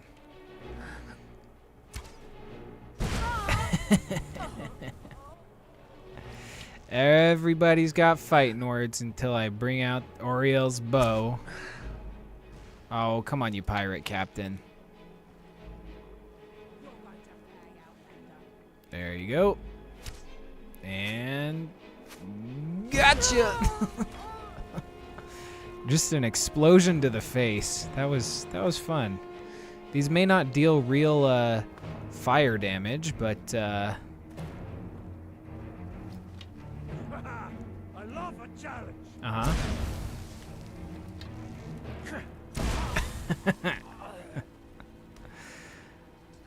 They may not deal real fire damage, but the explosions are fun. Okay, the Deathbrand treasure map. Okay. Oh, we've got a copy of Deathbrand here, so we can refresh on this. Wow, they were just about through all this. Okay, we're gonna take that. We'll read it, but let's unlock this chest. It's only an expert lock. Come on, we'll break like maybe 4 lockpicks. Right there. Nope. Right there. Nope. Right there. 1 lockpick. You kidding me? Deathbrand helm. Water breathing, plus 100 armor while wearing a complete set of Deathbrand armor. Helmet on. And it is... okay. It's kind of cool. It's also kind of weird. But bear with me. I think it looks still kind of dope. And also, like, can you imagine... like a pirate ship out in this frozen wasteland, and you just see like at the helm a dude wearing that helmet like in the darkness. That's kind of that'd be kind of horrifying. Ugh, what is with... okay, I see. Oh, they're werebears. It's the werebears. Think we can hit him from here? Nope, too high. Too low. Just right. Nice. You know, I like distance shots. They're kind of fun to actually pull off in this game. Come on. I like as cool as it is that there are werebears, they are kind of like dorky in their appearance in this game. One down. One down. Ah. Can you not swim? Oh, come on. That was right behind him. Come on.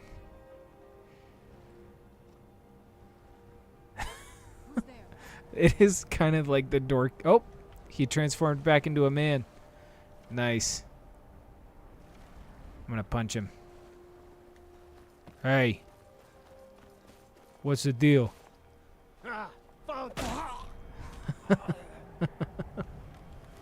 They're weaker as men, apparently. That just bow to the face. Dead.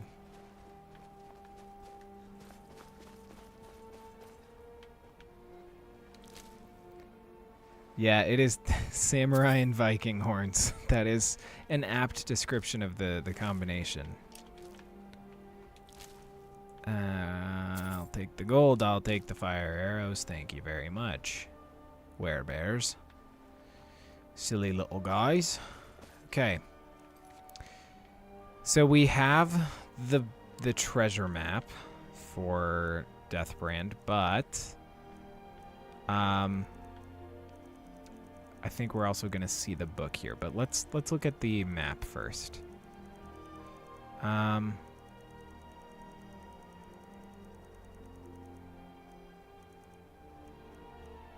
come on.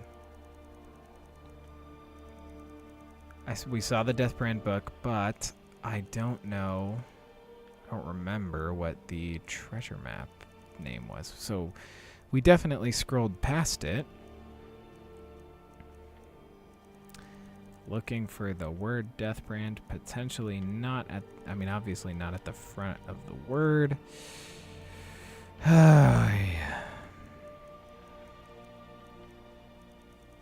Where is it? Where is it? Nope, not this. Is it that? No.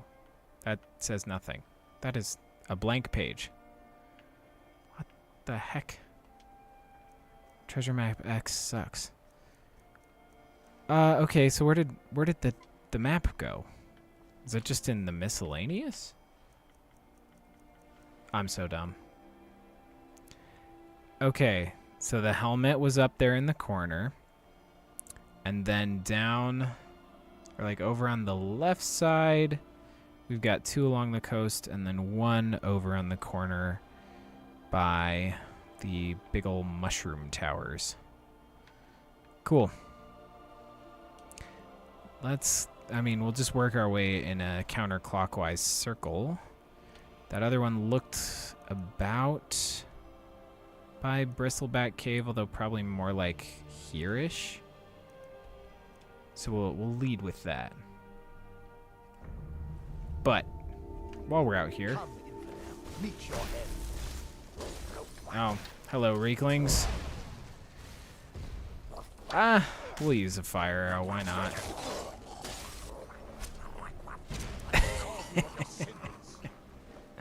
I absolve you of your sins. I love Gelibor. He's my hero. Ow. Hit.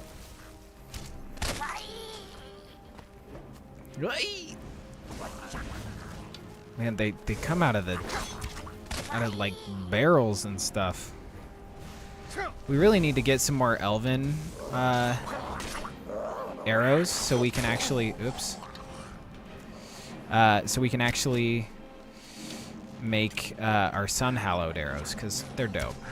Oh, come on.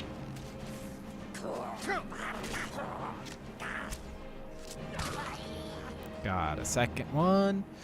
And who's next? Who's next? Oh, is he a friend? Oh, he's a tribekin. I'm so sorry. Oh, these guys are with me. I might have accidentally killed one of my own. Sorry, you guys. I didn't realize that they when other Reeklings attack you, that yours come out of the woodworks to defend you. That's kind of fun. Hey, so I don't think that was one of ours. I think that's supposed to be a dead one. Oops. Huh. Eat. Hello, Fox. Are you gonna lead me to treasure? I'd love it if you did. Think that we got a dragon just flying back to the mainland. Oh, more. Okay. Goody. Nice. Gotta love his holy spells. Oh, another dragon.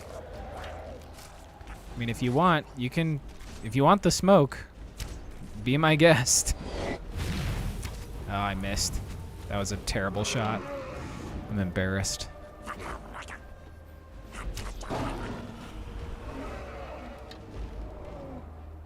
Come on. Right there. And there. Dead. Now collapse. Thank you. Unfortunately, it's not doing it now, but my favorite is when they die and then crash into the ground. I think it's a really cool animation when they're like, oh hey look, we're right at the treasure. Look at that. Oh, Serana resurrected a dead one. So look at that. Well, we're quickly, getting our way through the Deathbrand set. So, Deathbrand gauntlets. Don't mind if I do. We're slowly becoming the king. You know what? Let's collect all of it and then we'll read it again. No, let's read the book. We'll read the book in the middle. No, we won't. No, it'll get us in a piratey headspace. Come on. We'll do it. Wife conquered a Githyanki party. Very proud. Nice. Maybe we'll... There's too many dang games I want to play on this stream. I want to play Baldur's Gate. I want to finish my Star Wars Survivor Purity run. I want to do Elden Ring because I just started playing that. Yeah. There's too much good stuff, and it would be great, but I don't have time right now. Let's see. Okay, not the Deathbrand treasure map. We need, all the way up in the D's, the book Deathbrand.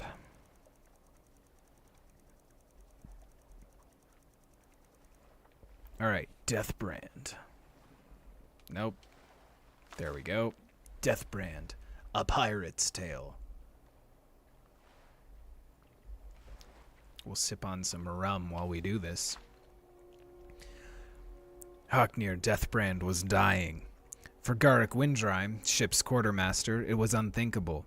His grandfather had served under Haknir, nigh on 60 years before, and even though he was a legend among the pirates of the north, the king of ghosts, they called him, as eternal and pitiless as the sea he sailed. To Garuk, who had seen him charge into battle, clad in armor of gleaming stalrim like the kings of old, his twin swords scything men like grass, Haknir was practically a god. But none feared Haknir more than his own crew. They knew his rages, his fits of madness, how he delighted in torture and murder for its own sake. And there were even darker rumors. Some said he fed upon the blood and souls of those he killed to extend his unnatural life.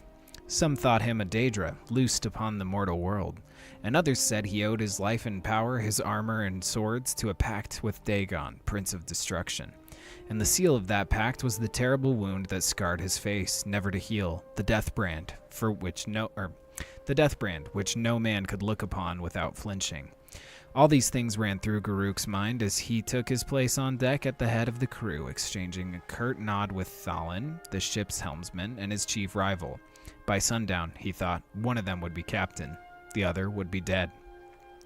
When Haknir finally emerged from his cabin, the crew fell silent. He looked frail, his voice raspy, but even so, he had a presence about him.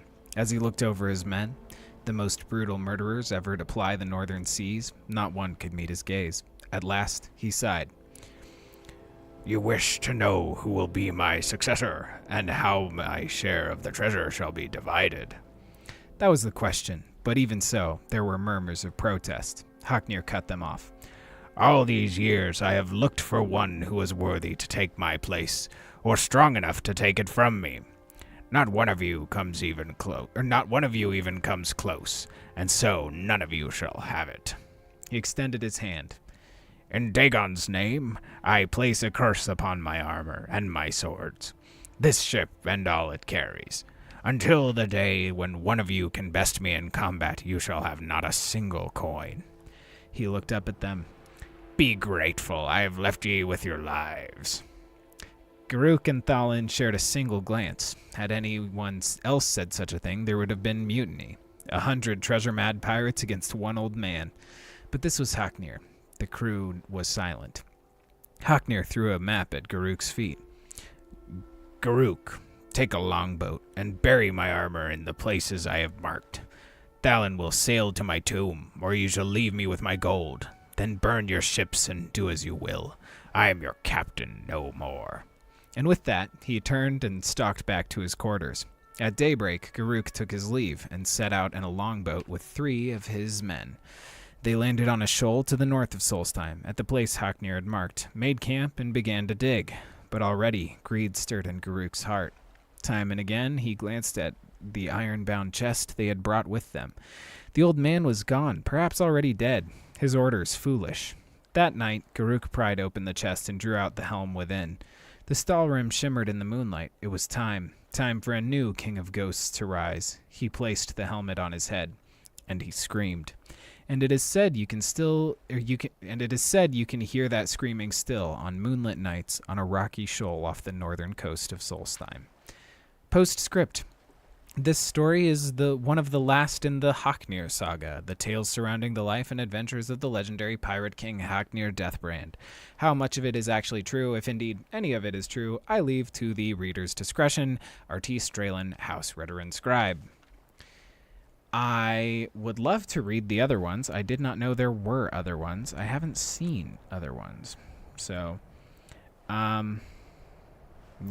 Yes, Stereo, I did read that book already, but we did. I read that one on the Staff of Hasadoki stream, but I figured it would be fitting to read it again as we continue our quest to find it all and get us in a piratey mood.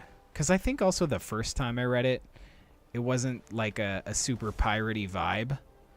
I think I read it more in like old man Nord voice, so thought it'd be fun to do it again, but in more of a, I don't know, with a pirate theme going on. What? You gonna charge me? What?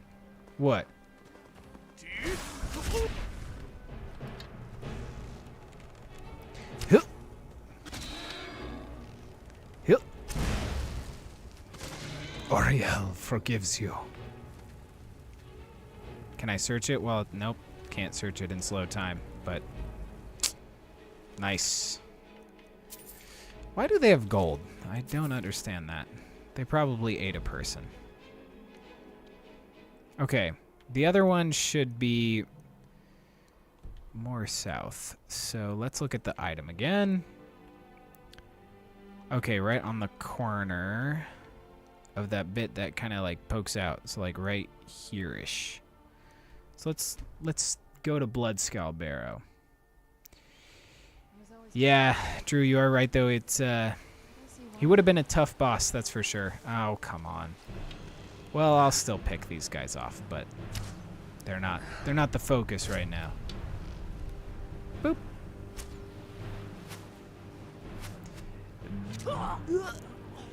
Dropped him. Okay, well. Ah. Hello.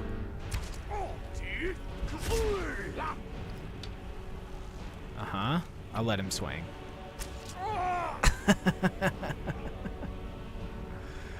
Is that a little bit messed up? Maybe, but... And dropped. He's scorpioned. That was extra special. Where's the last one? They in the tower? Fine. Oh, hi. Jeez. Oh, I missed. Dropped. With the epic music, dude, Gelibor is manic. Like, may Oriel smite you with his wrath. And that's why we love him.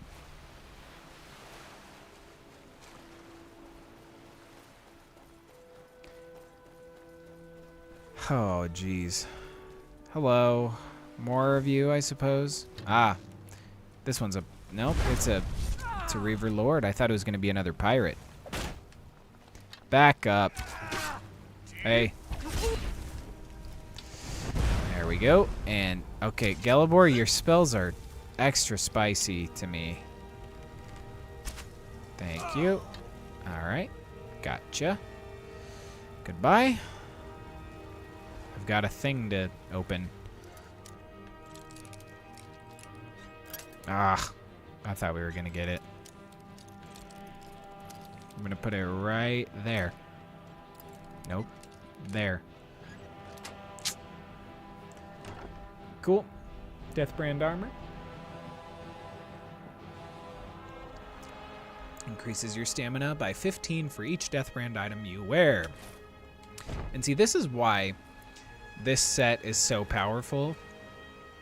When you wear the complete set and you have your light armor perk all the way fulfilled, it just makes it like a really... It makes this set actually more like durable and like have a higher armor rating than even the strongest heavy armor set. So it's almost like better to wear this than heavy armor, which is wild. I think the other one is here-ish, but let's double check. Let's look at that map. Yep, I was right. All right, to the Telvanni Towers. Tel Mithrin.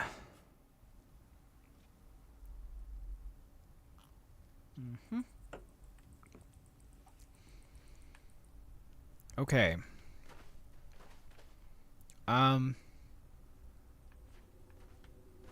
Hey there, Talvis. How's it going? That whole thing with the standing stone was very odd. I'd just as soon forget about it. Well, I've seen you around. I feel like he's supposed to have something happen that, like, we just haven't triggered, but... Ah. These little freaks. Yeah, come on.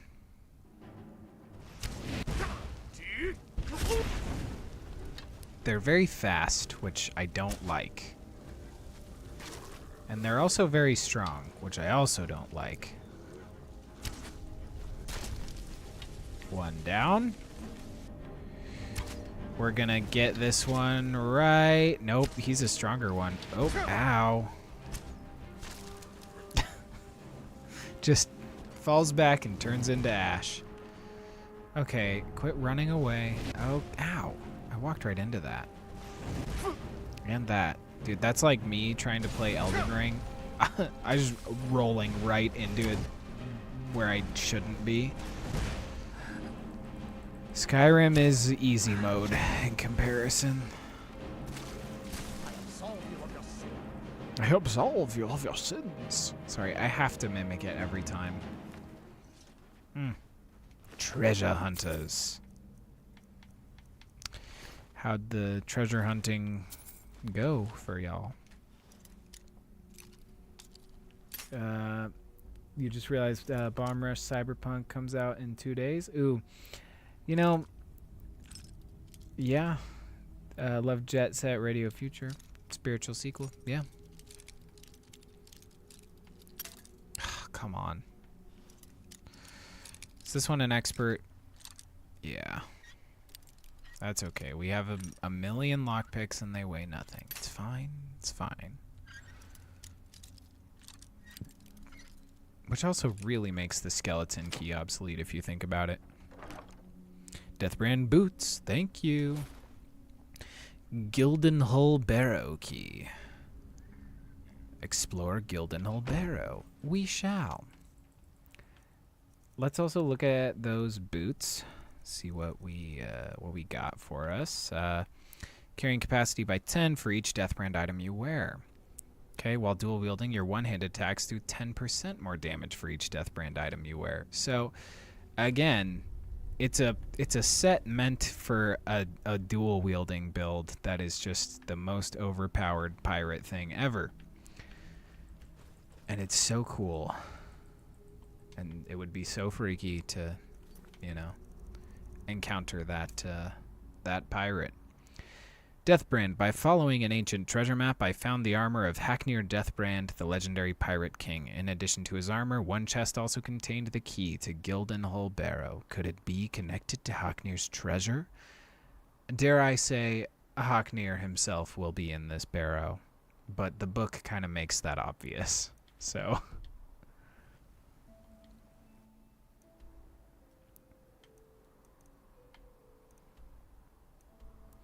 Gildenhull Barrow. Oh, it's right across from the Skull Village, huh? Haknir Deathbrand Skull confirmed.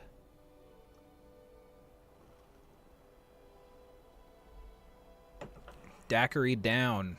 I repeat, daiquiri down.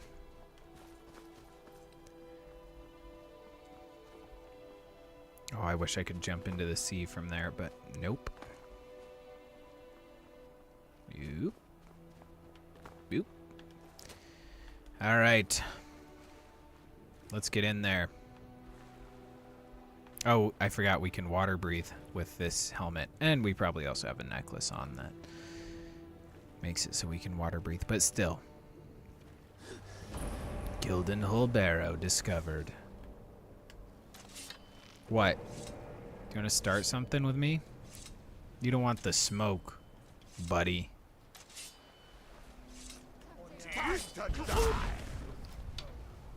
And bloop. Step back. Get one more shot off. Get one more on this guy. Get out of the way of the spell. Or the bow. Nice.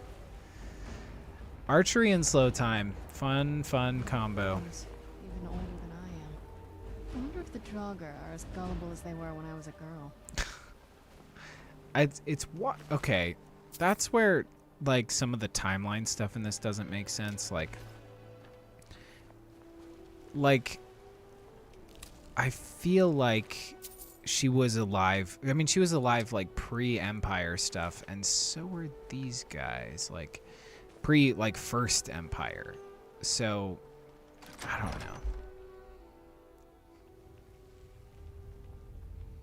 know. A dead adventurer. Ooh, a cooked catfish. Don't mind if I do. He's got a torn note. Let's read it. The single richest treasure trove in all of Solstheim, they said. Bah! Looks like this place was cleaned out centuries ago. The stallroom might be worth something, but my pickaxe ain't even good enough to chip it. Still, I can't shake the feeling that there's something I'm missing. There's an odd draft in this room. Secret passage, maybe? I've locked myself in until those bandits are good and gone. I suppose I'll keep looking. Not much else I can do. Well, you died in here, and also I don't have an ancient Nordic pickaxe on me, so I hope that's not a problem. Ugh. It is a problem. We have to mine to get through. Shoot. Let's go back into town. I think I accidentally dropped an ancient Nordic pickaxe that I had at one point, and now I just don't have one, and I need one. It's the only pickaxe you really need. So let's pop into Raven Rock, see if our pal Glover Mallory has what we need. Hello, Captain With the Belleth. Ashbourne threat taken care of, I can give my men the rest they deserve. Yes, Well sir. done, friend. 2 hours, and Glover, let's talk. Good to see you again. What you got for sale? The finest weapons and armor. Thank you. Please have an ancient... No, he doesn't. Shoot.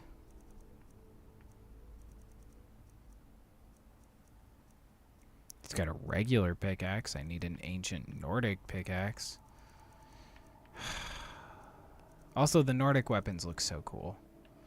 Okay, I don't need that. I need... Return anytime. You're quite right here. Thank you. I just need an ancient Nordic pickaxe, bud. So if you wouldn't You've mind... been a good friend to me. That means something. I agree. I have been a good friend to you. We're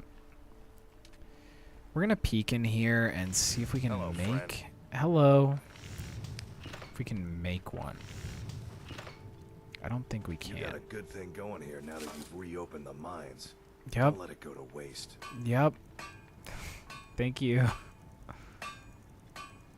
Well, I thought it Glover might be. Mallory's the name.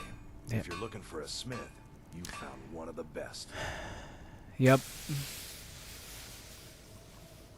Ooh. I saw some cool Either stuff in you're there. here to get Ooh, shot I at like the sparks, her hand or armor. You're looking for something to buy. Out with it. Stop. I am out here. Come on, man. Steel, dwarven, ebony. If it's broken, I can mend it. I'm gonna leave. Oi. Okay, where are we gonna find an ancient Nordic pickaxe? Should I just add one to my inventory? I probably should. Cause like, if he doesn't have one, I mean, who else? Who else would? I guess maybe the Skull Village. They are right across the little bay there.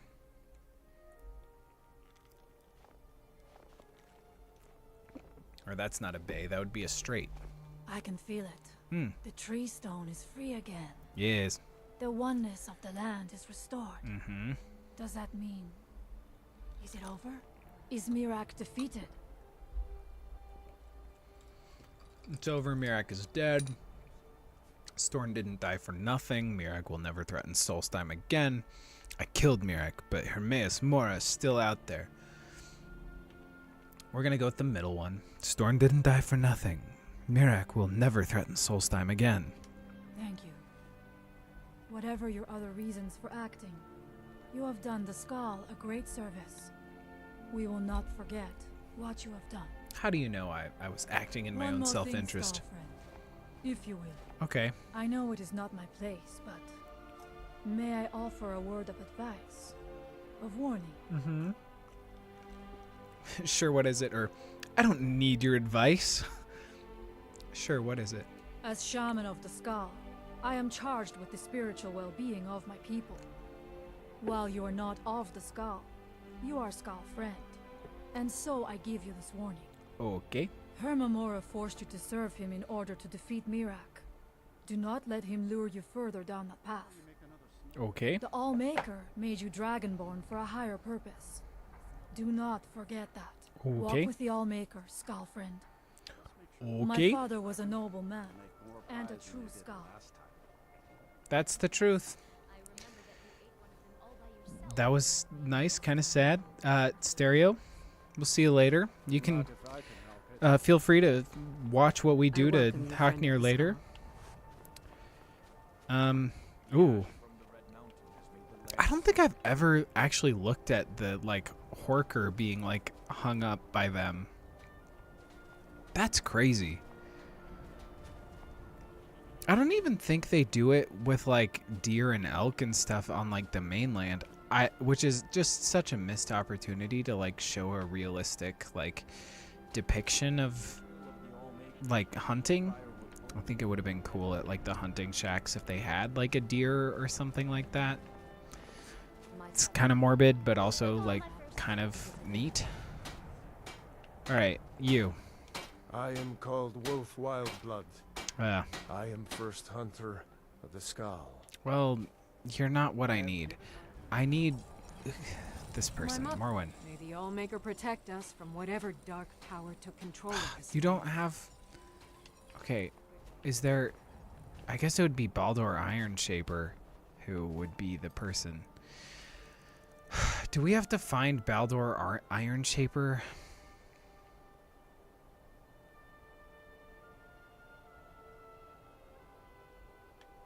Let's see.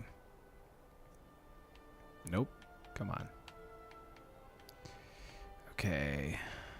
Emberbrand wine. Let's see. I feel like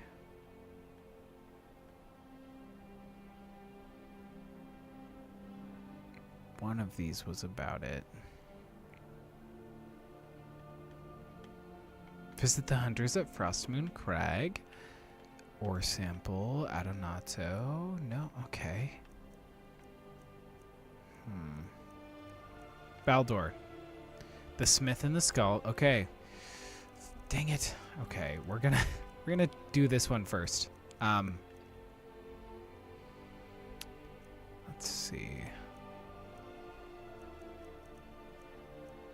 Baldur Ironshaper. Baldur Ironshaper, the Smith in the Skull Village, has gone missing. One of the other villagers, Dr, said he saw two elves dragging something through the woods on the day of Baldur's disappearance. They were heading southwest. Okay.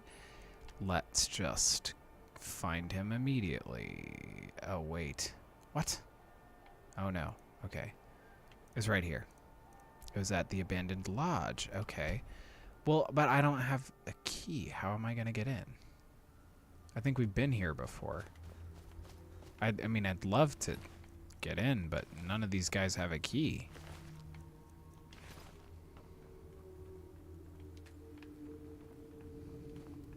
Gosh, dang it. Happened? Well, we killed these elves. That's what happened. And one of them must have had a key. All right, we're not going to do this. What we're going to do, give me one sec. I'm just going to add that to my inventory so we can actually explore the barrow. So thanks for bearing with me on my side quest there. We're going to give up on our quest to, legitimately find an ancient Nordic pickaxe. And instead, we will exploit this to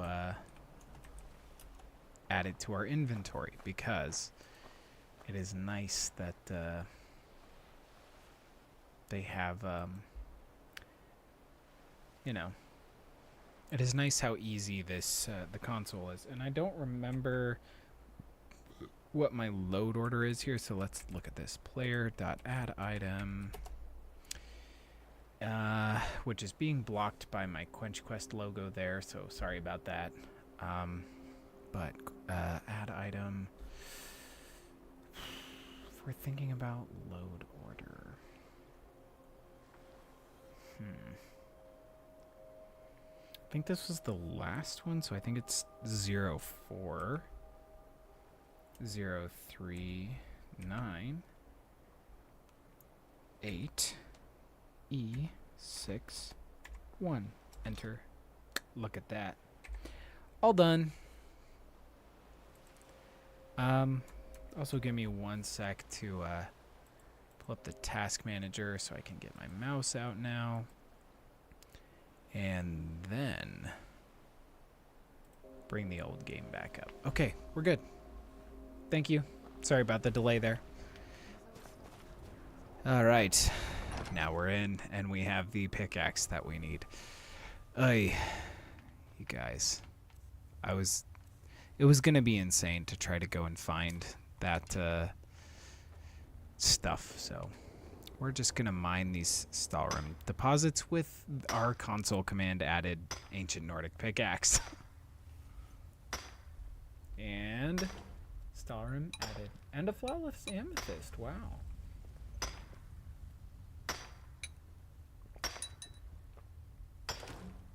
And more Stalrim.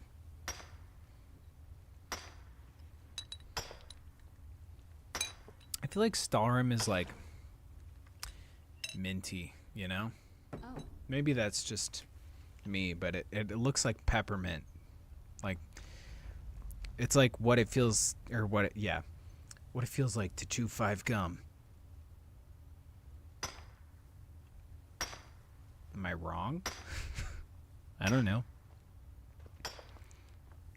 It just looks minty fresh. It could also be that I'm sipping a mojito, but, you know.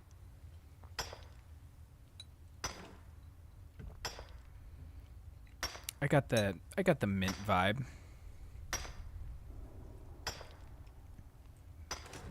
Oop, and look at that. Breezy. sorry. I forgive you. Oh, Goodbye. All right, let's get in here. And actually, let's make sure we have Oriel's bow equipped. I've been wanting to see. Makes Yeah. everything else worth it. Yeah, you know, it's a lot of gold. This is, I mean, Simply incredible. it's true. This is, so Haknir Deathbrand, this is all of his piles of pirate gold. So let's collect it all. Why not? I mean, we can carry an infinite number of gold on us, and we have the key, so let's just take all his gold and gems and whatever else he has. Thank you, thank you.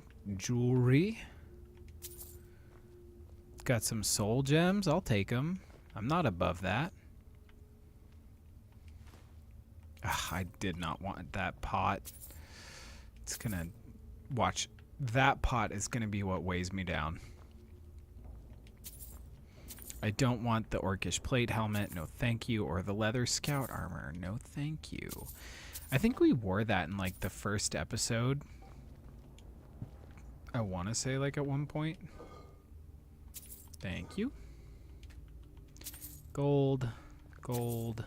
Lasting potency. I didn't need those wraps. Oops. If there's assistance I can provide, just ask. Hi. Oh, he's giving, his face is giving Cillian Murphy right now. I feel like I'm watching, you know, I mean, albino Cillian Murphy. May Oriel light our path. Truly. Thank you. Okay. Pile of gold, pile of gold. Pile of gold. Piles of gold. Piles of gold. Thank you. Nope. I almost took a jug. That would have been dumb. Do you need something? No. That's a ruby. Oh, this... I feel like I'm, you know, such a little pirate guy right now. Taking gems and giant piles of gold. Also, that is... I mean, every pile is worth at least 100.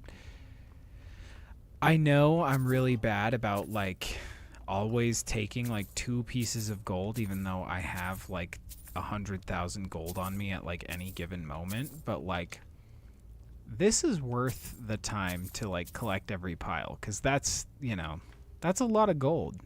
We probably don't need to collect it the rest of the time, but, like, it feels worth it here in this pirate den. This pirate tomb.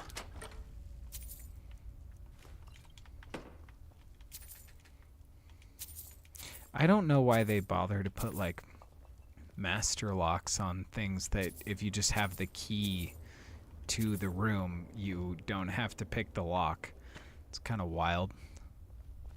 All right, well, we're in. We got the gold. And now it's time to fight the man himself.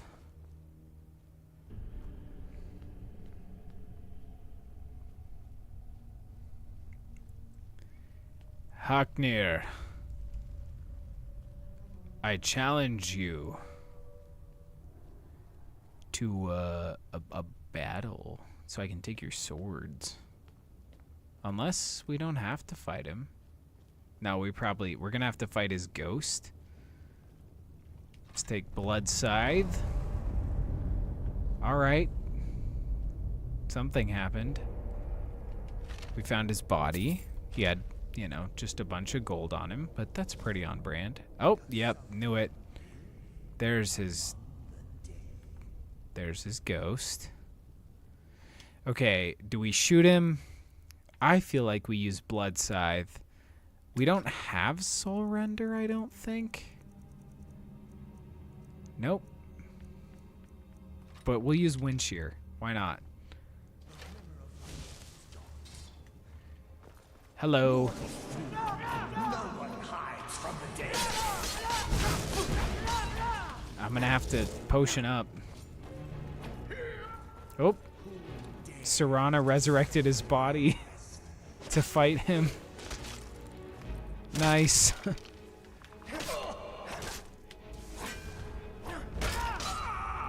Ouch. Well, he's strong, that's for sure. Nice. That's how you get a ghost. Hey.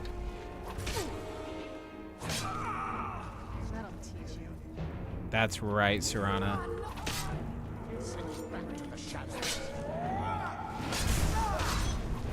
Man, that one has a shield. Nice. Good work.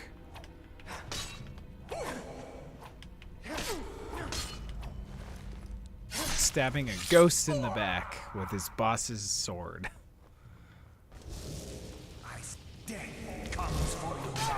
Uh-huh. Come on. Oh, Thalon Ebonhand. Done. Sorry, Thalon, but, Garuk Windrime. Oh, no, that's... I almost killed my boy. Hello, Garuk. No, you will not. Sorry. More of the crew. Wow.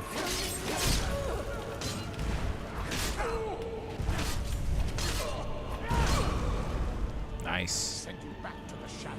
Let's get him. Man, this is real like Pirates of the Caribbean type stuff. Oops, sorry, Serana. I'm so sorry. Okay. Ghost down. You.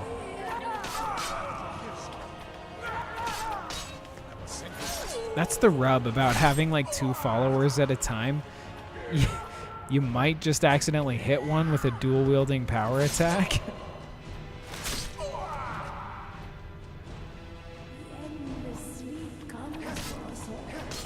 Yes. A nice modded kill cam. Sorry. Don't apologize. Haknir. Leave me be. I absolve you of your sins.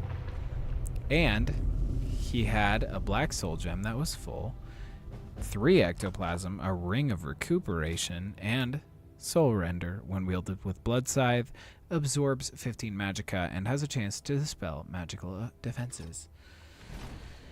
And nice, we are equipped to dual wield his own weapons. I was gonna say I didn't think we had it, but it's because it was on his ghost. Alright, well I guess we searched the other ones, the other ghost piles. I don't know. We'll just get our ectoplasm fix. Why not?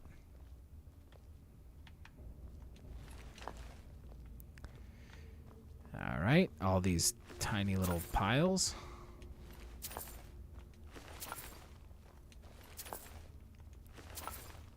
Is this worth it?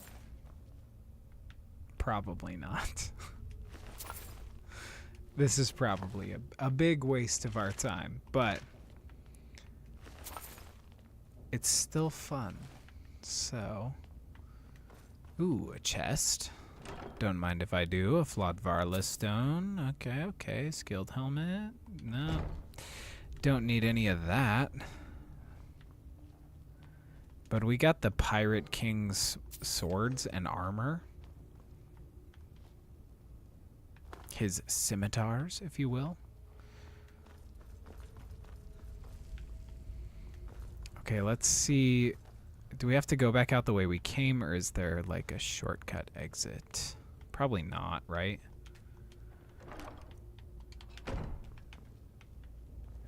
Yeah, nah. Nope. Not gonna be.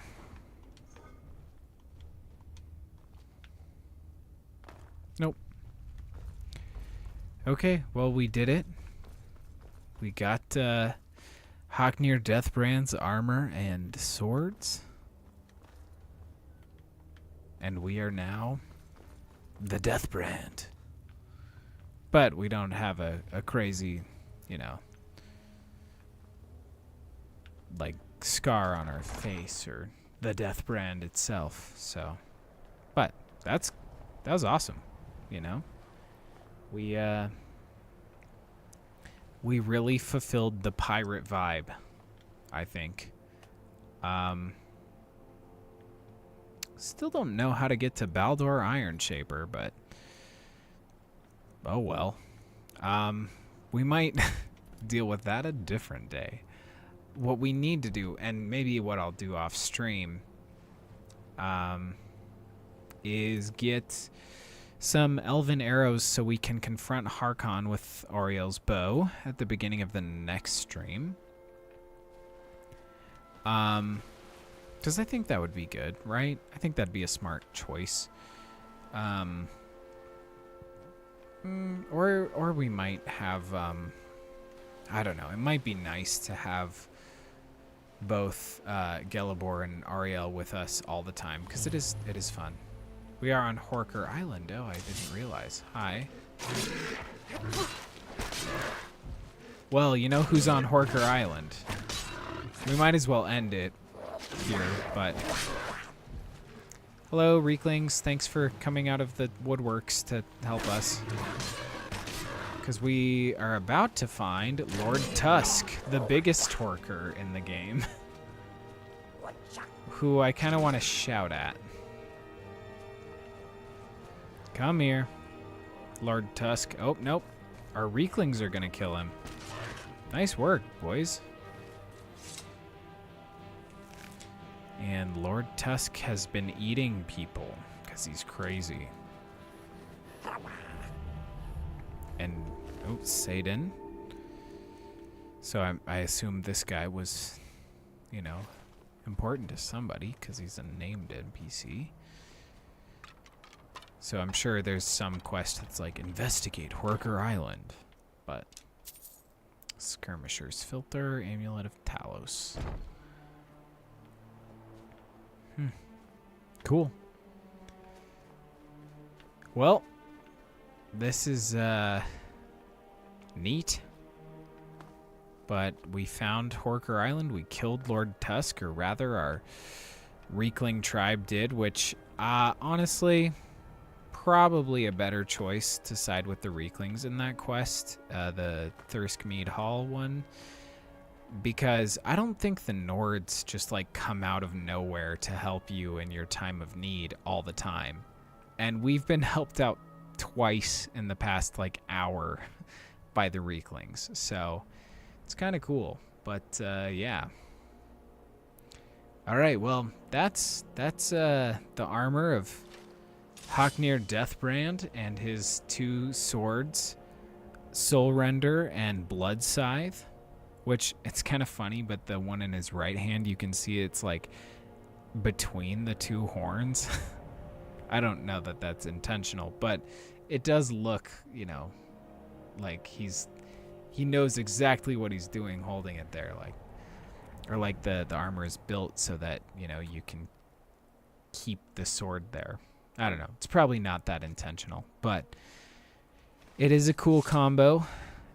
It is like a really awesome like representation of what Skyrim does well with like stat stacking, like armor combos, like because not only, you know, okay, we'll look at our leveling system, which we've leveled up to 65. We'll give it some stamina. Okay, let's look at our light armor skill tree, which probably is not that great, to be honest. Yeah, it's really bad. But we'll use one. Okay, so now we get a 25% armor bonus if wearing all light armor, head, chest, hands, feet. Light armor weighs nothing and doesn't slow you down when worn is another perk, and stamina regenerates 50% faster in all light armor. Additional bonus armor if wearing a matched set. And then 10% chance of avoiding all damage from melee when wearing it. So between, I mean, this one is less important. I mean, stamina's nice, but like between this one, and this one, like you are already gonna be like you've got a 25% bonus, 100% increase, 25% bonus with the matched Deathbrand set, and then 10% chance of avoiding every, or like 100% of an attack's damage.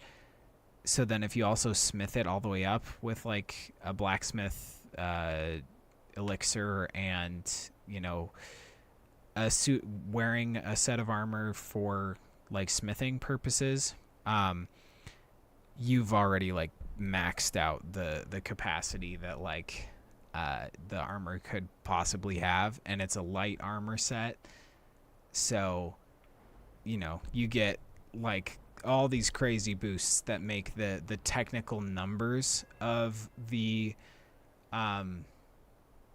full Deathbrand set mean that it's more it's a better combo than heavy armor on like if you did the same thing. There's no heavy armor set that also gives 100 like points of like armor rating boost, so the Deathbrand is unique in that regard. It is the most defensive armor set in the entire game. So, you know, but I think also at the end of the day, there's something to be said about like you don't need the like by the numbers best set, because you can build your play style around whatever, and like pretty much it'll all work very well in the end game. So weighs nothing or bonus. We'll do bonus.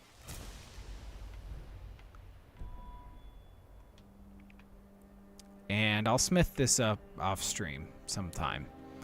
But damn, do we look good? Sheesh. Let's pop back over to our friends at the Skull Village, but wrap things up over there. In our Pirate King armor and pirate weapons. Ooh, it's 1 a.m. The perfect time.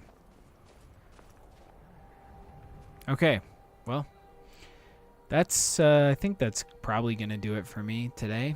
But I appreciate you tuning in. Let me just save real quick and quit to the desktop.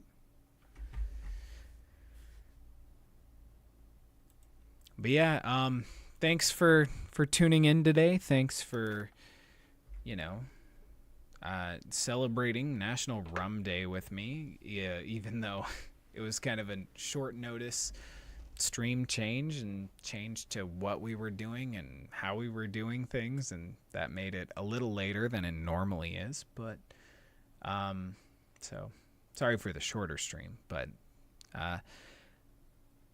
I do think we may have a couple bonus streams this August, just because I feel like it. I feel there's a handful of other quests, and also some beverages I'd like to knock out in August that don't really fit September, that I think we should just do, but I would rather group them into like certain groups for different streams instead of trying to do like way too many all at once. So but yeah, let me know if you want to do more like National Beverage Day type streams too, because it was fun to do this, and so I think it would be kind of fun to do more stuff like this in the future.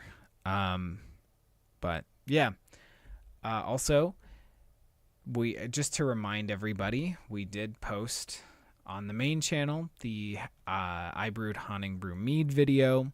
That's kind of a compilation, a little bit of our tastings of the Haunting Brew as a spiritual successor to the Velod's Mead video. And we also did a tandem edit of our quest, the Dampened Spirits quest that we did right after that. Now, what I will say is I also did not realize, because I think in my head, since the order that I brewed them in is what I have them in my head as. So I brewed them Velod, Haunting Brew, Blackbriar, Nord. And I guess that just kind of in the back of my head, I was like, that was the order that I tasted them in too. But on stream, I tasted Blackbriar Mead before I tasted the Haunting Brew Mead.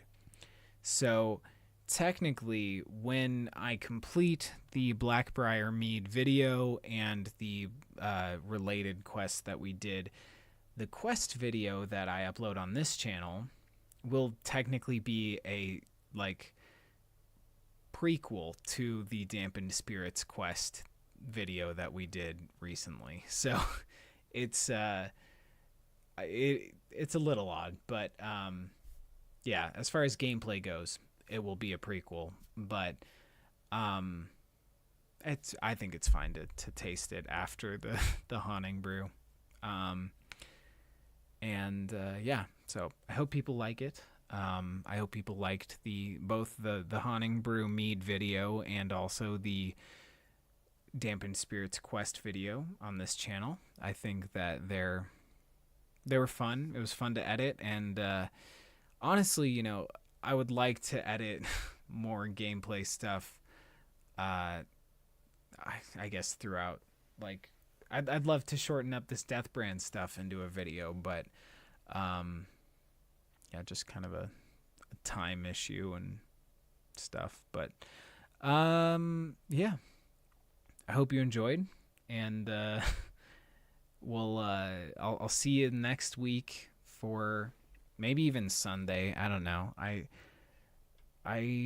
might do something on Sunday. Probably if I do, it'll be a little Star Wars thing. Or sometime early next week, potentially not. But in keeping with national beverage related holidays that are not really holidays, but today being Rum Day. Next Tuesday is also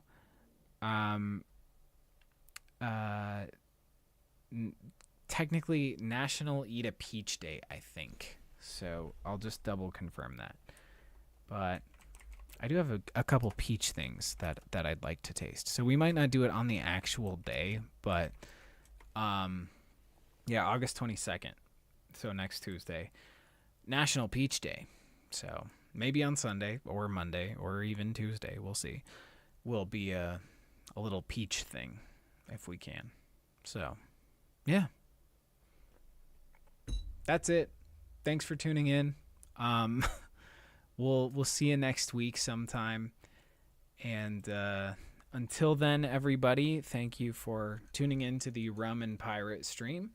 That was our MO today, and I think we fulfilled we understood the assignment. We did it well. So I appreciate you tuning in and hanging out with me while I make some rum drinks on short notice. But we'll try to be a little more prepared with that kind of stuff moving forward. But until next week, thanks for watching, and cheers, everybody.